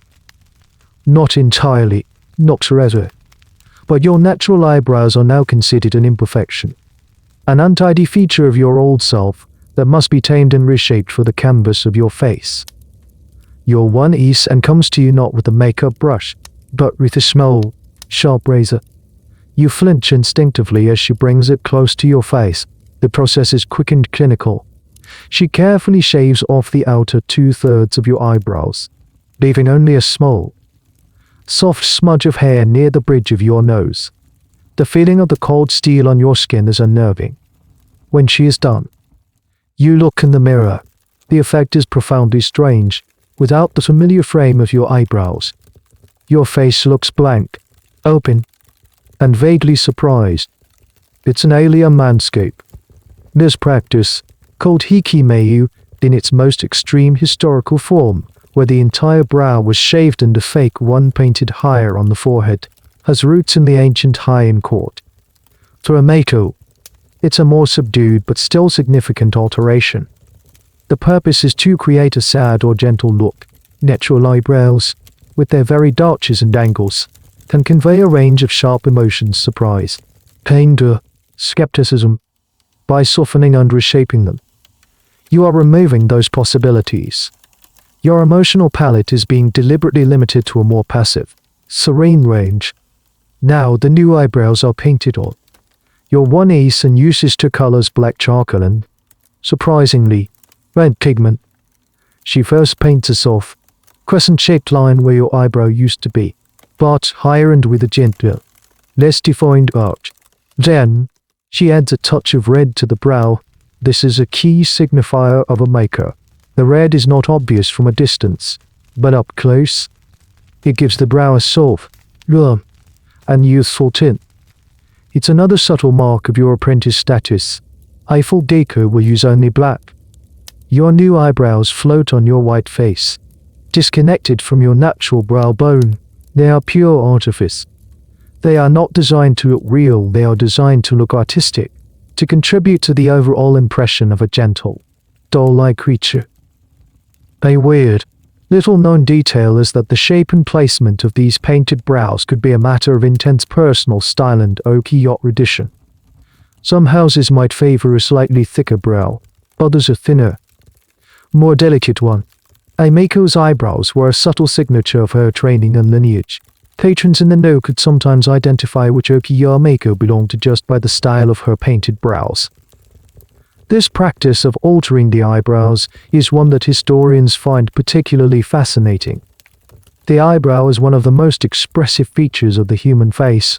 We use it subconsciously to communicate a huge range of emotions. To deliberately erase and repaint, it is a profound statement about the nature of the geisha's role.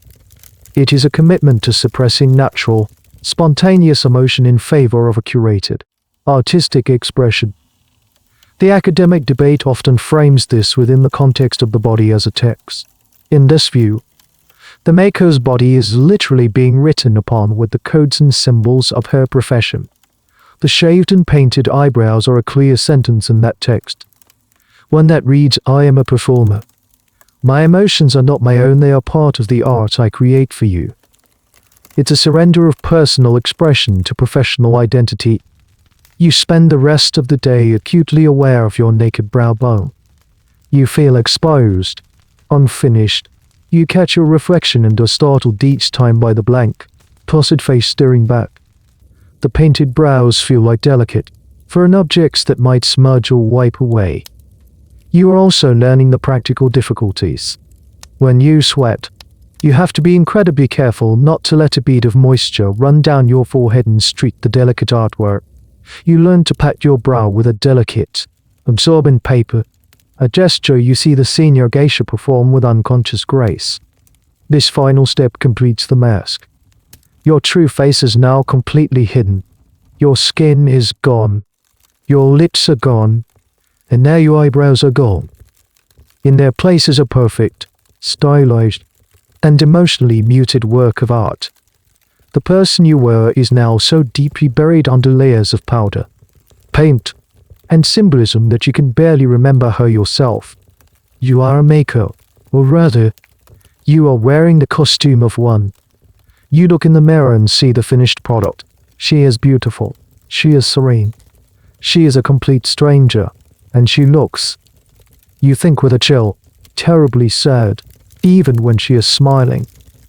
The day you've been dreading and anticipating in equal measure has finally arrived. It is your meizutashi, your official debut.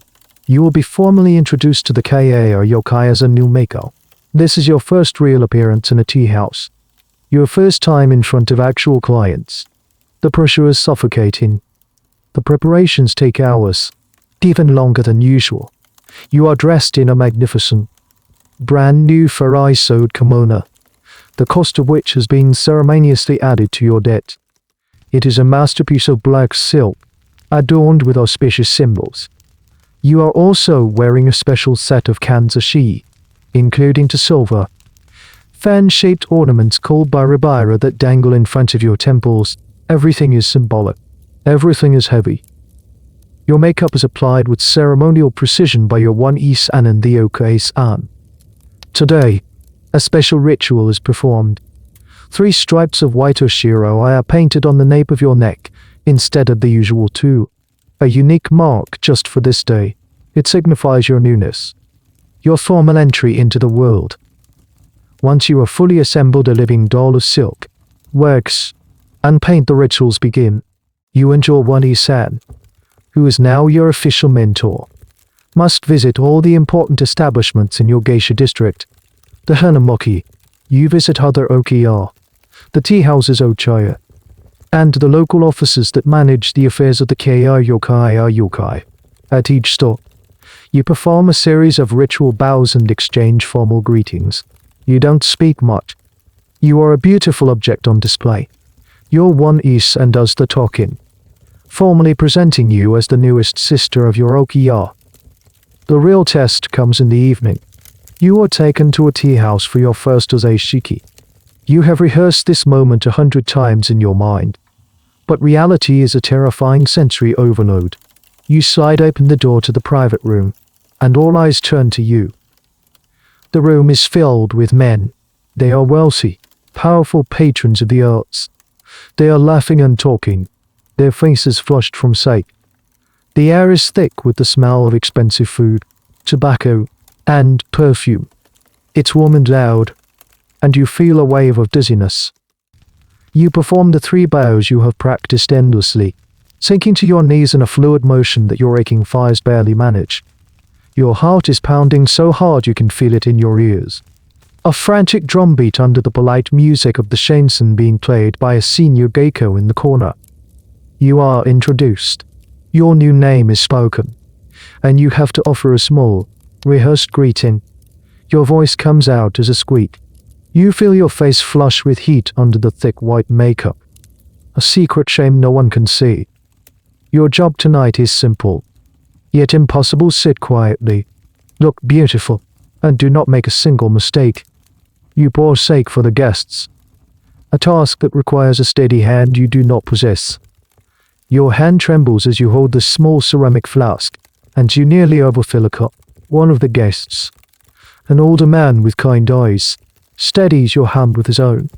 It's meant as a gentle gesture, but it feels like a spotlight on your failure. A strange and often misunderstood aspect of this first appearance is the concept of looking but not seeing. You are trained to keep your gaze soft and slightly lowered. You are not to make direct, sustained eye contact with the clients. You are to observe everything who needs more sight, whose glass is empty, the general mood of the room without ever appearing to be staring. It's an art of peripheral vision and subtle observation, and right now, all you can see is a blur of faces. The conversation flows around you. A rapid-fire exchange of jokes and stories you don't understand. You are a silent, decorative presence. You are supposed to be a flower brightening the room, but you feel like a wilting weed. Every second is an eternity. You are acutely aware of your posture, the arrangement of your hands in your lap, the serene, neutral expression you are struggling to maintain. The academic debate about the Ozei Shiki is central to understanding the geisha world. Is it a salon for high-minded artistic and literary discussion, as it is sometimes romanticized, or is it fundamentally a service industry, where women provide entertainment and flattering companionship for a fee? The reality, of course, lies somewhere in between. Some Ozei Shiki were indeed sophisticated gatherings, but the core transaction was always clear: the clients were paying for an experience, and you were the provider. You are asked to perform a simple dance, one you have practiced to the point of exhaustion. You stand, and the room falls silent. The senior geiko begins to play the shamisen. You move through the familiar steps, but your body is stiff with terror. The fan feels slick with sweat in your hand. You feel the dozen pairs of eyes on you, scrutinizing every tiny movement. You forget a gesture for a split second, a tiny hesitation that no one but your one-isen would notice. But to you, it feels like a colossal failure. When the dance is over, there is polite applause. You bow deeply, hiding your burning face. You have survived. Later, back at the OPR, your one-isen dissects your performance. She points out every tiny flaw: the moment you almost spilled the sake, your stiff posture during the dance, the flicker of panic in your eyes. Her words are not cruel, just clinical. It is a debriefing. You are to learn from your mistakes. There is no praise, only a list of corrections for next time. You lie on your futon that night, your neck resting on the hateful tokomaku-ka, but for once, you barely feel the pain. Your mind is replaying every second of the evening. The fear, the shame, the overwhelming sense of being an imposter. This is your life now. A nightly performance where the stage is a tatami mat room and the audience is always watching, always judging. The beautiful, floating world feels very much like it's trying to drown you. The nights now blend into a series of Ozei Shiki. You are no longer a complete novice, but you are far from an expert. You are in a strange limbo, learning the most difficult lessons of all the unwritten rules, the silent language of the tea house. These are the things no one ever formally teaches you. They are absorbed through painful trial and error. The first rule is that every guest is a king, but some kings are more important than others. You quickly learn to identify the most influential person in the room, not always the loudest or the richest, but the one to whom others defer. Your attention must subtly gravitate towards him. You learn to laugh at his jokes a little more brightly, to listen to his stories with a little more intensity. It's a delicate and sometimes demeaning calculus of attention. You learn the language of the fan. Snapping it shut can signal the end of a story. Tapping it gently on your palm can be a sign of playful impatience. Holding it to your lips can hide a yawn or a smile, but using it incorrectly, fidgeting with it, for example, is a sign of nervousness and poor training. The fan is a tool, not a toy. Then there are the games. The Oz-Ashiki are not just about conversation and performance, they are about play. You are taught a repertoire of drinking games, often involving hand gestures, singing, and rock-paper-scissors like challenges. These games, like K-on Pyro funny, seem simple and childish, but they serve a crucial purpose to break the ice, to encourage drinking, and to create a sense of shared, boisterous fun. Your job is to be a charming participant. But here lies another unwritten rule: you must usually let the guest win. Not always, and not obviously. You must make it a challenge. Make him feel he has earned his victory. To lose with grace and a playful pout is an art form in itself. It's part of the service of making the client feel clever and triumphant. A particularly weird and specific piece of tea house etiquette involves names. You must remember the names and preferences of dozens, eventually hundreds, of clients. You must remember that Mr. Tanaka prefers his steak warm, not hot, and that Mr. Soto hates being asked to sing. Forgetting these details is a major faux pas. To help, Meiko and Geisha developed incredible mnemonic devices. A senior geiko might have a mental map of her clients, associating their names with their professions, their favorite poems, or even the pattern of their kimonos. This mental database was one of her most valuable professional assets. You also learn about the invisible boundaries. A client might place his hand on your arm in a familiar gesture. You are taught not to flinch, not to pull away. You must accept it with grace. However, you also learn subtle ways to redirect unwanted attention, deftly turning to pour sake for someone else, initiating a new game, or using your fan to create a tiny, almost imperceptible barrier. It's a constant, silent negotiation of space and intimacy. The academic controversy surrounding these interactions is intense. Were these tea house games and flirtatious banter a harmless form of entertainment, a cultural release valve in a rigid society, or were they a highly ritualized form of objectification, where women were paid to perform a fantasy of accessibility and playful submission? The truth is that it could be both, often in the same evening.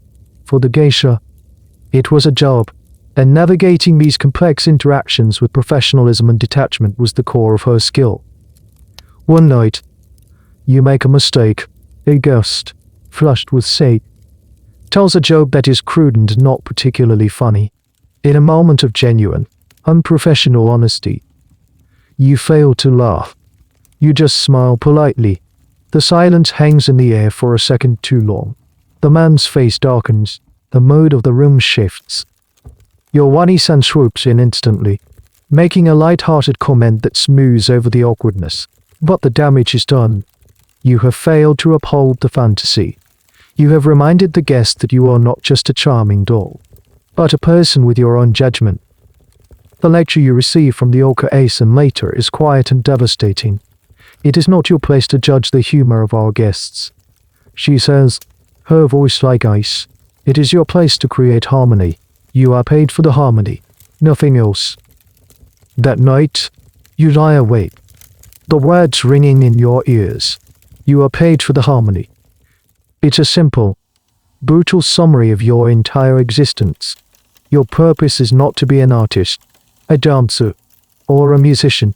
Those are just the tools. Your purpose is to be a human tuning fork, constantly adjusting your own frequency to create a pleasing chord for someone else. You must absorb rudeness, awkwardness, and boredom and reflect back only charm, grace, and amusement. It is an act of profound emotional alchemy, and it is the most exhausting work you have ever done. The unwritten rules are the real bars of your cage. Months turn into a year, then two, The initial terror of the Oseishiki has faded, replaced by a kind of weary competence. You can pour sake without trembling. You can play a dozen drinking games and lose them artfully. You can perform your dances with a serene expression, even when your feet are aching and your head is pounding. You have become a convincing maker, but you are still a maker. You are trapped in a state of perpetual apprenticeship. The path from maker to geiko seems impossibly long and vague. There is no set timeline, no graduation date. The transition, known as arikai or turning of the collar, happens only when the oka-asen decides you are ready and, more importantly, when it is financially advantageous for the okiya. You are still wearing the flashy, long-sleeved fur isode and the towering obo. Your collar is still red. Your lips are still painted in the smaller, budding flower style. You are in your late teens, maybe even turning 20, but you are still required to project an image of youthful, childlike innocence. It's a role that feels increasingly ill-fitting and dishonest. The competition with your sisters is a constant, unspoken pressure. Who gets requested as parties, who receives the most expensive gifts from patrons, who is earning the most for the okiya and paying down her debt the fastest while a veneer of sisterly harmony is maintained. A current of professional jealousy runs deep. Your success is measured against the success of others, and you are always being measured. You see junior girls, the new shikome, enter the okiya. They look at you with the same armed terror that you once felt for your one-san. You are now a senior apprentice, tasked with teaching them the basics. You hear yourself repeating the same terse, impatient instructions you once received. You see them struggle with the takamikoka, and you feel a pang of pity, but you do nothing to help them. The system perpetuates itself. The harshness you endured is now the harshness you inflict. It's a bitter and disillusioning realization. One of the most frustrating parts of this extended apprenticeship is the infantilization. You are an adult woman, working a demanding job, yet you are treated like a child. The oka-asen controls your money, your schedule, your entire life. You are not allowed to go out alone in your personal time without permission. The elaborate, girlish hairstyles and kimonos are a constant visual reminder of this subordinate status. Historians often refer to this period as the marathon of makeohood. The duration of the apprenticeship could vary wildly. Some prodigies might turn their collar after just a few years. For others, it could be 5, 6, or even more. This extended period was, in part, a financial calculation.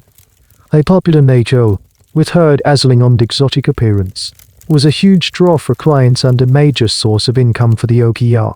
There was a financial incentive for the oka-ace and to keep a successful girl in the more marketable mako stage for as long as possible. The academic debate here focuses on labor and exploitation. Was the long apprenticeship a necessary and thorough training period, ensuring that only the most skilled and dedicated women became geiko, or was it a way to prolong a period of maximum profitability while the apprentice herself saw little of the financial reward? Remaining trapped in debt and a state of dependence, the evidence points heavily toward the latter. It was a business model, and you were the primary asset. You feel stuck. You are no longer new and exciting. But you have not yet achieved the status and relative autonomy of a full geiko. You are in a professional purgatory. The work has become repetitive. The conversations at the Oseishiki are a loop of the same jokes and stories. The forced smiles feel heavier each night. You dream of the arikai. You dream of wearing the more subdued, elegant kimono of a geiko. You dream of wearing a wig instead of having your hair waxed into a painful sculpture. You dream of the symbolic white collar that signifies maturity and mastery. It represents a kind of freedom, however limited. But the dream feels distant, entirely out of your control. Your future is decided in conversations you are not privy to, based on calculations on an abacus you are not allowed to see. You are a flower, but you are not allowed to fully bloom. You are kept as a bud, because the bud is what sells best.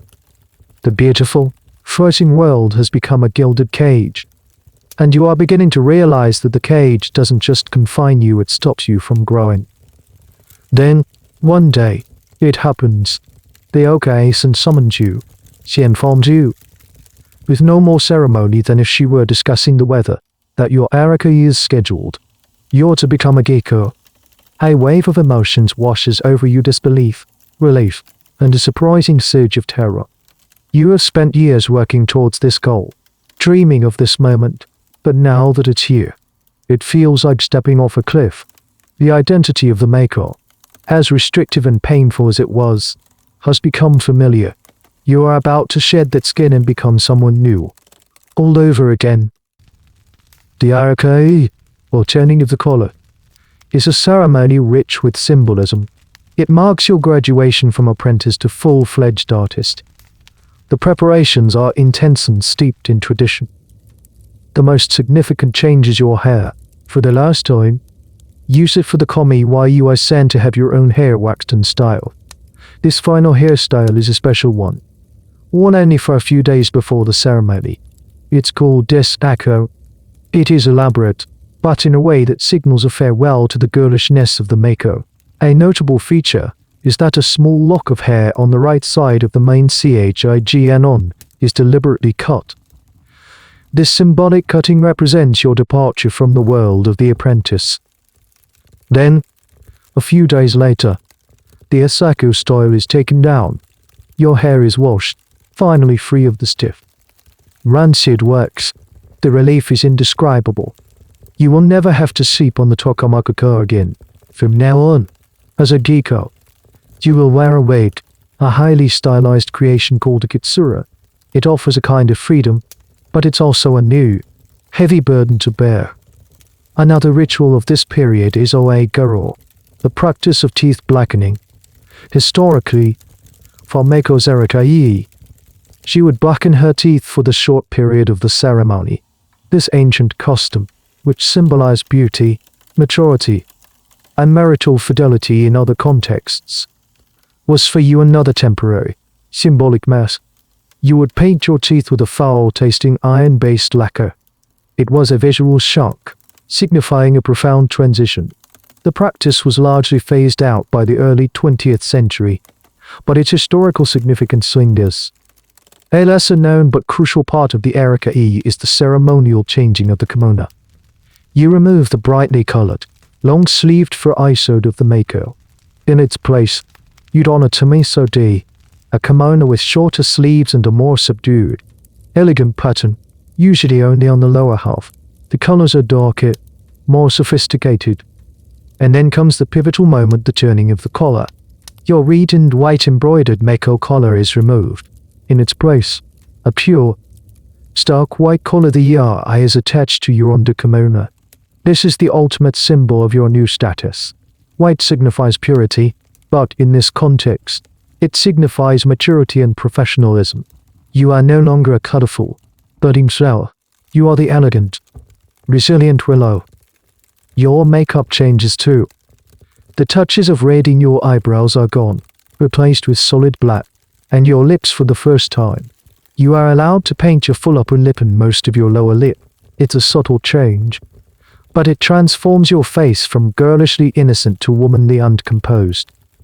The academic debate around the karyūkai ceremony is fascinating. Is it a genuine rite of passage, a celebration of a woman's artistic achievement and newfound status, or is it simply a rebranding?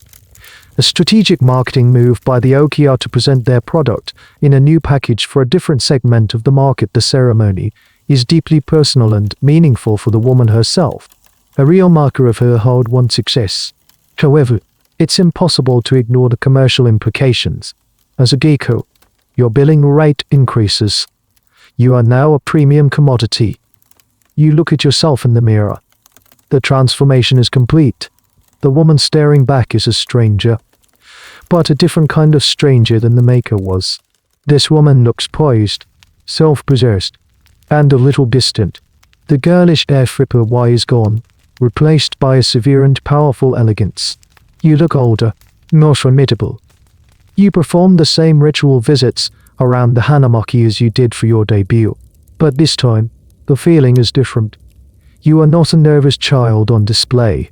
You are a professional, being acknowledged by your peers. The bows you receive are deeper, more respectful. That night, at your first Osaishiki as a geiko, you feel a new kind of confidence. Your movements are more economical. Your conversation is more direct, less reliant on playful teasing. You are now expected to be a sophisticated conversationalist, a true artist. The pressure is different, not the pressure to be charmingly cute, but the pressure to be genuinely brilliant. But as you sit there, in your elegant new kimono, a strange melancholy settles over you. You have achieved your goal. You have escaped the endless apprenticeship. But you have also lost something. The vibrant, chaotic, painful world of the maker is behind you. You have traded her colorful cage for a more spacious, but still gilded. Well, the turning of the collar was not an escape to freedom. It was a promotion within the same beautiful, demanding prison. You are a geiko now. The world addresses you with a new level of respect. You have more say in which engagements you accept. You no longer perform the menial chores of the okiya. You have your own junior sisters who assist you. On the surface, it appears you have gained a measure of freedom, but you soon discover that freedom is an illusion, a mirage in the floating world. The chains have not been broken, they have simply been replaced with finer, less visible ones. The most significant change is the shift from a physical cage to a cage of reputation and expectation. Uzumaku, your mistakes were often forgiven as youthful ignorance. As a geiko, a single misstep, a clumsy dance, an ill-judged joke, a breach of confidence can be catastrophic to your career. Your reputation is now your most valuable asset, and it is a fragile, high-maintenance thing. You are under a different, more intense kind of scrutiny. Your debt to the okiya still looms large. Well, you now earn a higher fee for your time. The oka-asen still takes the vast majority to pay off the astronomical costs of your training, your kimonos, and your debut. The Erikai ceremony itself was another huge expense added to your ledger. You are a more valuable asset, but you are still an asset, not a free agent. Financial independence remains a distant, almost mythical concept. The wig, the kotsura, which you once dreamed of as a symbol of freedom from the takamikoko, has become its own form of torture. It is heavy, blunt, and tight. It gives you headaches. Putting it on and taking it off is a delicate process, and maintaining it is expensive.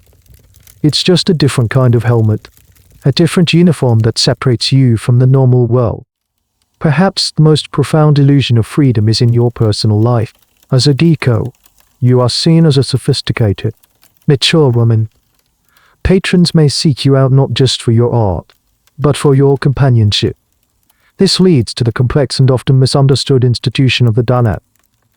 A dana is a wealthy patron who agrees to become a geiko's official sponsor. He pays a regular stipend to the okiya, covering many of her professional expenses, from new kimonos to hairdressing. This financial arrangement provides a geiko with stability and can significantly help in paying off her debt. In return, the dana gains prestige and the exclusive attention of his chosen geiko. She will prioritize his invitations and act as his hostess at important events. This is where the illusion of freedom crumbles. The relationship with a dana can be complex, ranging from a purely platonic, respectful sponsorship to a deeply intimate, long-term relationship akin to being a mistress. The nature of the relationship was a private matter, but the financial arrangement was a public one within the karyūkai. Finding a suitable dana was often the only viable path to true financial independence and the ability to one day leave the okiya, but it came at the cost of tying your life, both professional and personal, to one powerful man. Your freedom was contingent on his generosity and his continued interest. A little-known aspect of the dana system is that it was, in its own way, a business negotiation. The oka-asen often played a key role in arranging these sponsorships. A geiko's own feelings on the matter were often secondary to the financial benefits for the house. It was a strategic alliance. The controversy and debate among historians here is immense, and central to the geisha story is the dana system, a form of protection, allowing a woman to flourish as an artist under the patronage of a benefactor, or is it a socially sanctioned transcational relationship that commodifies a woman's companionship and loyalty? It can be, and has been, both. You navigate this new world with caution. The flirtatious banter you used as a maker is replaced by a more subtle, sophisticated wit. You are no longer just a pretty flower, you are a prized orchid. And the world of collectors is a dangerous one. You feel a new kind of loneliness. As a maker, you were part of a cohort of sisters, all enduring the same hardships. As a geisha, you are more isolated. The competition is fiercer, the stakes are higher, and the path forward is a solitary one. You now have your own small room in the ukiyo, a semblance of privacy. You have a small personal allowance, but these are token freedoms. Your life is still governed by the ringing of the telephone, summoning you to another party, another performance, another night of smiling through the exhaustion. You have escaped the frantic, colorful chaos of being an apprentice, only to find yourself in a quieter, more elegant, but equally confining cage. The bars are no longer made of rules about how to walk or sleep, but of reputation, expectation, and the complex web of financial and personal obligations. You are geisha, a master of your art. But you are also beginning to understand that mastery and freedom are not the same thing at all. The search for, or assignment of, a dana casts a long shadow over your life as a new geisha. This is the ultimate strategic move in the complex game of the karyūkai, the path that promises a semblance of security in a deeply insecure world. But the shadow is complex, filled with nuance and unspoken rules. The dana is more than just a boyfriend or a lover. The term translates loosely to master or patron, and the relationship is a formal one, recognized within the geisha community. To have a dana was a status symbol for both the geisha and the man. For him, it signaled immense wealth and cultural sophistication. Sponsoring a top-tier geisha was far more prestigious than simply hiring one for an evening. For you, it meant you had reached a level of artistry and desirability worthy of such a significant investment. The process is not one of romantic courtship. It's a delicate dance of signals and negotiations. A powerful patron might express his interest to the okay-san. He might shower you with expensive gifts, a handcrafted comb, a bolt of rare silk for a kimono. These are not just tokens of affection, they are bids. They are a display of his financial capacity to take on such a responsibility. You find yourself observing the older, established geisha with their own dana. You see the dynamic in action. A geisha might be laughing and entertaining a room full of clients, but when her dana speaks, her attention shifts entirely to him. His cup is never empty. His jokes are always the funniest. Her performance, for that evening, is primarily for an audience of one. The relationship, should you enter into one, fundamentally alters your professional life, while you can still entertain other clients. Your dana has first claim on your time. You become his exclusive companion for important social and business functions. You are, in a sense, an extension of his personal brand, a beautiful and cultured hostess who enhances his own status. And what do you receive in return? Stability. The dana's patronage can be the difference between a life of constant financial anxiety and one of relative comfort. He may pay off your entire remaining debt to the ukiyo, a monumental act that would otherwise take you decades. He may set you up in your own apartment, allowing you to finally leave the ukiyo and become an independent geisha, who is still tied to him. This is the ultimate prize for many, to be your own boss, even if that freedom is underwritten by a single man. A weird and little-known element of this arrangement was its formality. The agreement was sometimes sealed with a ceremony, a sacred ritual between the dana, the geisha, and the okay-san, almost like a business contract. It cemented the obligations on all sides. It wasn't a secret affair, it was a recognized social institution within the floating world. But the shadow has a darker side. Your life is no longer your own. Your patron's moods, his business fortunes, his personal whims, they all directly impact your life. If he grows tired of you, or if his business fails, your financial support can vanish overnight, leaving you in a precarious position. You are living on a foundation of one man's continued favor. Furthermore, the emotional toll can be immense. Genuine affection could certainly grow in these relationships, and many were said to be loving and long-lasting partnerships, but many were not. You might be tied to a man you do not love, or even respect. You must maintain the facade of charming devotion regardless of your true feelings. The emotional labor you performed at the Oz-a-Shiki is now a full-time, round-the-clock job. The academic world continues to wrestle with the legacy of the Dana system. Was it a pragmatic survival strategy for women in a patriarchal society with few options, or was it a gilded form of prostitution? Thinly veiled by the trappings of art and culture, this is perhaps the most contentious debate in all of geisha studies. The lack of personal choice for the woman, the financial transaction at its core, and the power imbalance all point to a deeply problematic institution. Yet, for many women, it was the only path to a life of dignity, security, and continued artistic practice. You watch, you listen, you learn. You see a sister geisha who is radiant, heard in a kind and respectful older man who clearly adores her art. You see another who seems perpetually tired, her eyes holding a quiet sadness, her demanding, unpossessive industrialist. You realize that acquiring a dana is the ultimate gamble. It could be a lifeline, or it could be a different kind of anchor, pulling you down into a deeper, more personal servitude. The shadow of the patron is the shadow of your entire future, and you don't know if it will offer you shelter or swallow you whole. Years have passed. You are now a seasoned geisha, a respected figure in the Hanamoki. You have survived. You have perhaps even thrived. You have paid off your debt, or a dana has paid it for you. You move with a practiced grace that has become second nature. But the body keeps a faithful record. The bill for a lifetime of performing this brutal, impossible beauty is coming due, and it is a debt that cannot be paid with money. It starts with the small things. A persistent, dull ache in your lower back that never truly goes away, a legacy of years spent wearing the heavy obi and shuffling in OK. Obo. Your knees click and groan when you stand up. A souvenir from thousands of hours spent kneeling and say, eyes. You might have geisha's thumb, a form of repetitive strain injury from the constant, forceful plucking of the shinsen with the bachi. Then there are the more insidious, systemic issues. You look at the older, retired geisha in your community. You see the lingering effects of a lifetime of lead poisoning from the oshiroi of their youth. You see women with a persistent, slight tremor in their hands.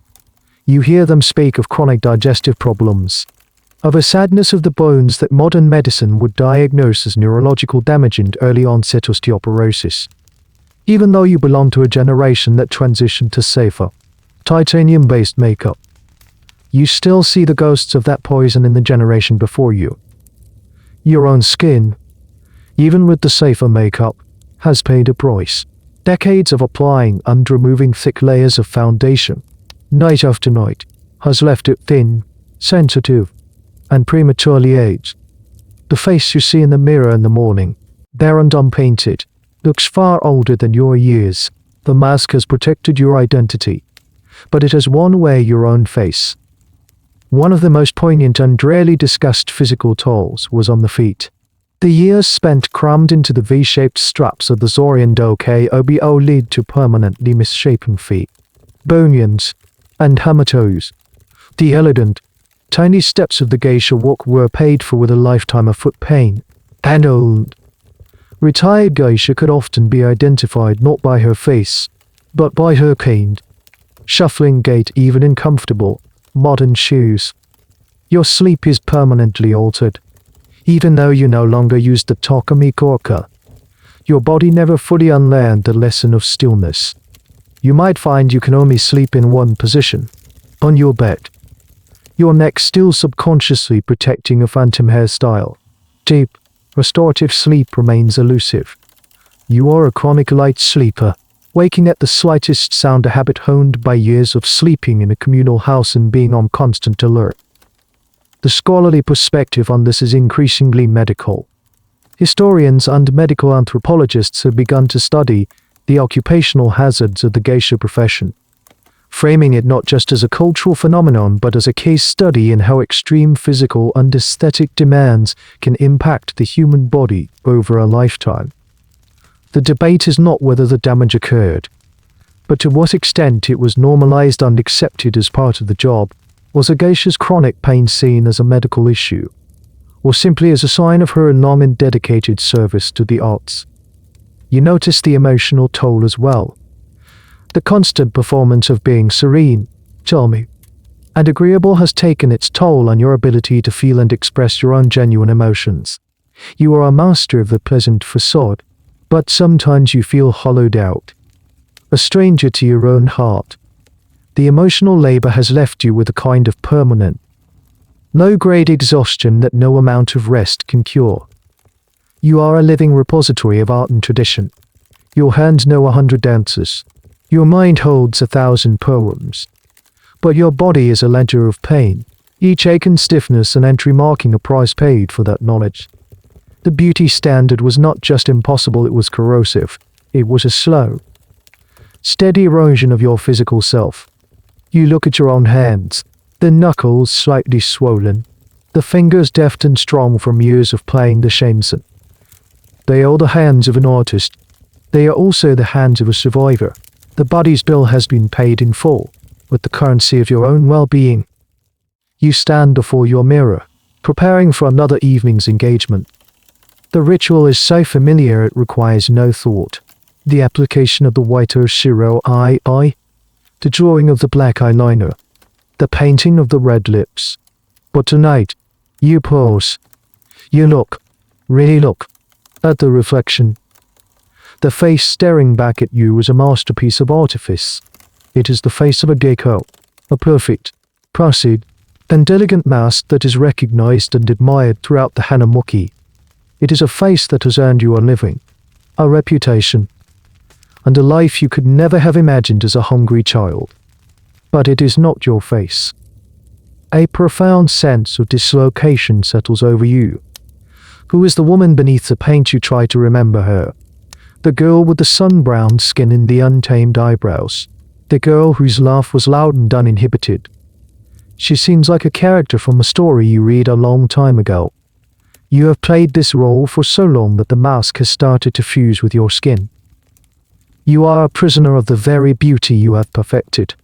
Your identity is inextricably linked to this image. If you were to walk down the street without your makeup, without your kimono, without your wig, no one would recognize you. You would be anonymous, invisible. Your entire social and economic value is tied to this constructed persona. To be yourself would be to be no one. This feeling of being a beautiful prisoner is a recurring theme in the personal accounts and literature about the geisha world. Many geishas spoke of a double life, the public artist and the private woman, and the immense psychic energy required to keep the two separate.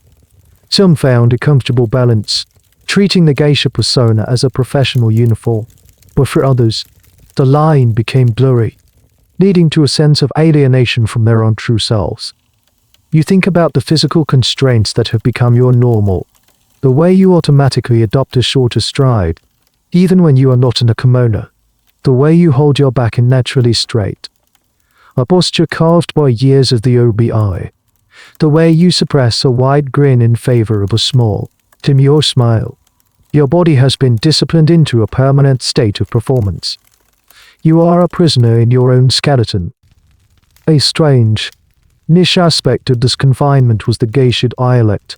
You are trained to speak a specific, polite, and somewhat archaic form of the Japanese language, filled with honorific s and unique local expressions. This beautiful and artistic way of speaking further set you apart from the everyday world. It was another layer of your uniform, a verbal cage that marked you as a member of the karyūkai even when you were not in costume. Speaking normally could feel like a transgression. The academic debate here delves into psychology and sociology. To what extent does performing a role for decades fundamentally change a person's core identity? Is the true self a stable entity? Or is it constantly shaped and reshaped by our social roles and performances? The Geisha provides a powerful case study for this question.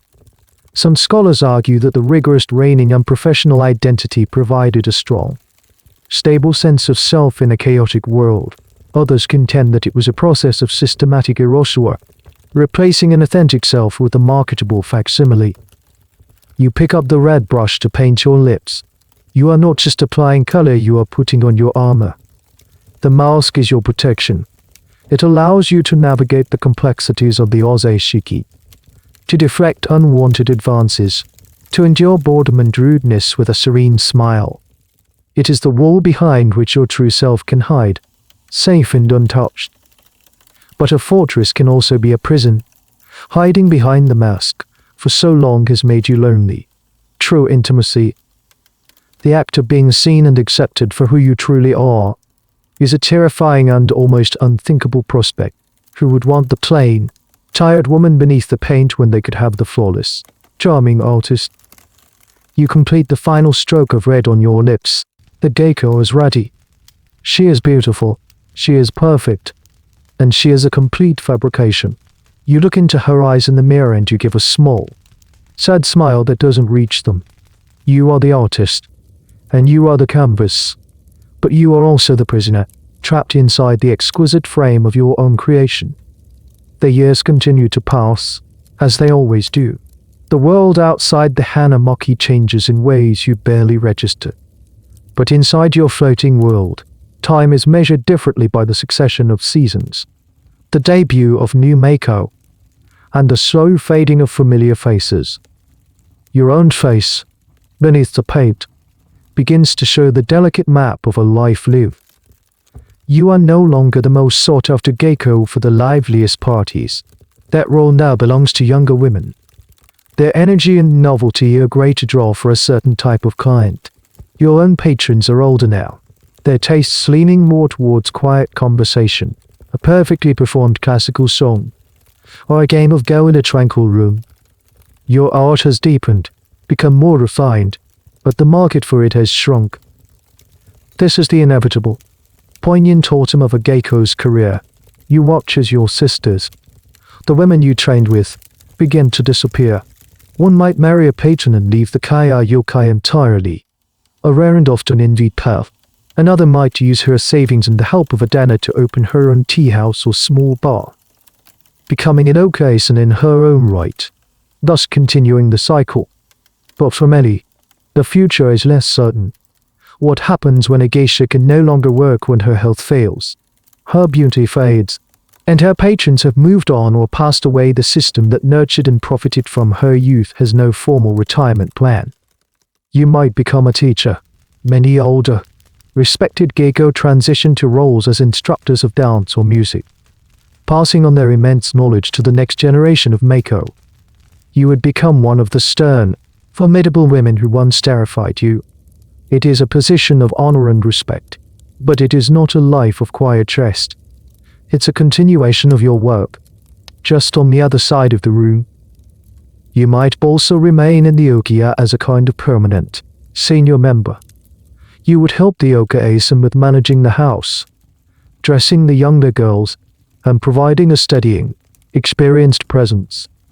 Your life would still be enmeshed in the world you've always known, but you would be a background figure, a part of the house's architecture rather than one of its star performers. A little-known and rather sad fate for some was to become what was known as a GMI. These were older, independent geisha who were no longer affiliated with an okiya and had no dana.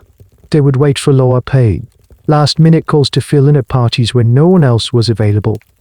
Their art was still there, but their prestige was gone.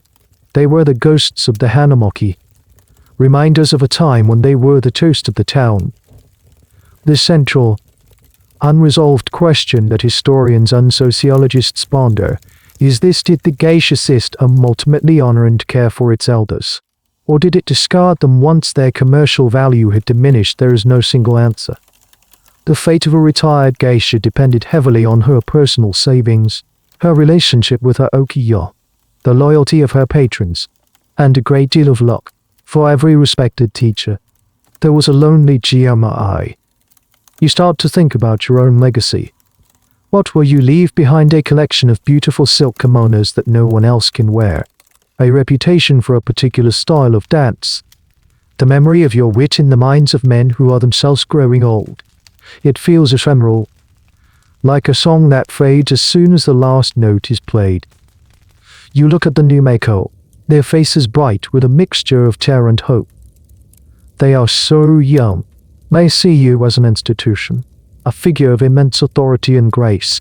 They cannot see the young, scared girl you once were, the girl who is still, in some ways, hiding inside you.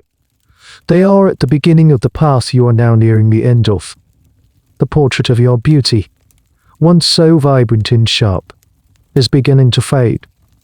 The colors are softening, the lines are blurring. You have dedicated your entire life to embodying a brutal, impossible standard of beauty. You have achieved it, and you have survived it.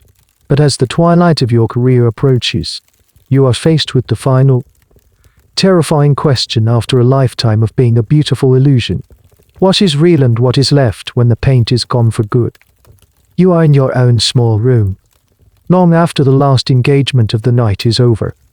The wig is on its stand, a silent, sculpted shadow. The heavy kimono is folded away. You have wiped the last traces of the white mask from your face. There is only you, the woman in a simple cotton yukata, and the face in the mirror. It is a face you are finally beginning to recognize again. It is lined, yes, but the lines tell the story of your life, not the story of a character you played. You look back, not with regret, but with a kind of quiet, weary curiosity. You think of the girl who arrived at the Okiya, so full of fear. You think of the Mako, her neck aching from the Tokomi took her, her feet bleeding in the Obo. You think of the Geto, the master of her art, navigating the treacherous currents of the floating world. Were they or you or were they costumes you wore? You were taught the concept of Ichigo Ichi one time. One meeting. It's a philosophy rooted in the tea ceremony. The idea that every encounter is unique and will never happen again. You realize that your entire life was a performance of this idea. Every dance, every song, every conversation at Una's Ashiki was a singular moment, created and then gone forever. You were a creator of beautiful, fleeting moments. That was your art. That was your purpose. This cruel, impossible beauty, what has it left you with? It has left you with a body that aches, a testament to the physical price of perfection. It has left you with a profound loneliness, the result of a lifetime spent behind a mask. But it has also left you with an artist's soul. It has given you the discipline of a master craftswoman, the resilience of a willow branch, and a deep, unsentimental understanding of human nature. You have seen powerful men at their most vulnerable, their most foolish, and their most sincere. You have been a silent keeper of 1,000 secrets. A strange, final piece of the puzzle comes to mind. You've learned that when a geiko without family passes away, the karyūkai itself sometimes arranges her funeral. The community that controlled her life also honors her in death. It is a final, formal acknowledgement, not of the woman, but of the artist. Her professional name is the one that is remembered. It is a bittersweet form of immortality, a testament to the fact that her contribution to the art, to the floating world, was real. The ultimate academic question, the one historians will argue about forever, is one you now ask yourself in the quiet of your room. Were you a guardian of a unique and precious cultural tradition? A woman who achieved a rare form of artistic agency and power, or were you a beautiful sacrifice? Your life, your body, and your spirit consumed by a system that demanded an impossible, inhuman perfection for the entertainment of others. You look at your own hands, resting on the table. They are not the soft, delicate hands of a doll. They are strong, capable, the knuckles slightly enlarged from years of discipline. They are the hands that can tell a story with the flick of a fan, Come a powerful man with the pouring of tea, and play a melody that can break a heart. You don't have an answer to the question. Maybe the answer is that you were both. A guardian under sacrifice. An artist and a prisoner. You lived a life of profound contradiction. And as you sit there, sipping your tea, a sense of peace settles over you. It was a cruel beauty. Yes, but it was beauty. Nonetheless, and it was yours. And so, the story of the beautiful, impossible life comes to a close. The heavy silk kimono is put away. The white mask has been wiped clean, and the face beneath it can finally rest. The sounds of the floating world, the distant music of the shamisen, the soft clatter of wooden shoes, the polite laughter from behind paper screens all begin to fade, growing softer and more distant, like ripples on a quiet pond at midnight. Let the memory of it all drift away now. The pain of the tall pillow, the weight of the elaborate hair, the constant aching need to be perfect. Let it all dissolve into the soft darkness around you. There are no more lessons to learn, no more rules to memorize, no more masks to wear. There is only the gentle weight of your own blanket, the soft rhythm of your own breathing. The world of the geisha, with all its cruel beauty and quiet strength, fades back into the pages of history. It becomes a dream you were just having. The scent of incense and cherry blossoms gives way to the simple, familiar air of your own room. The journey is over. All that is left is stillness and quiet, and the deep, welcoming silence of the night. Sleep now. The end of the article. Good night.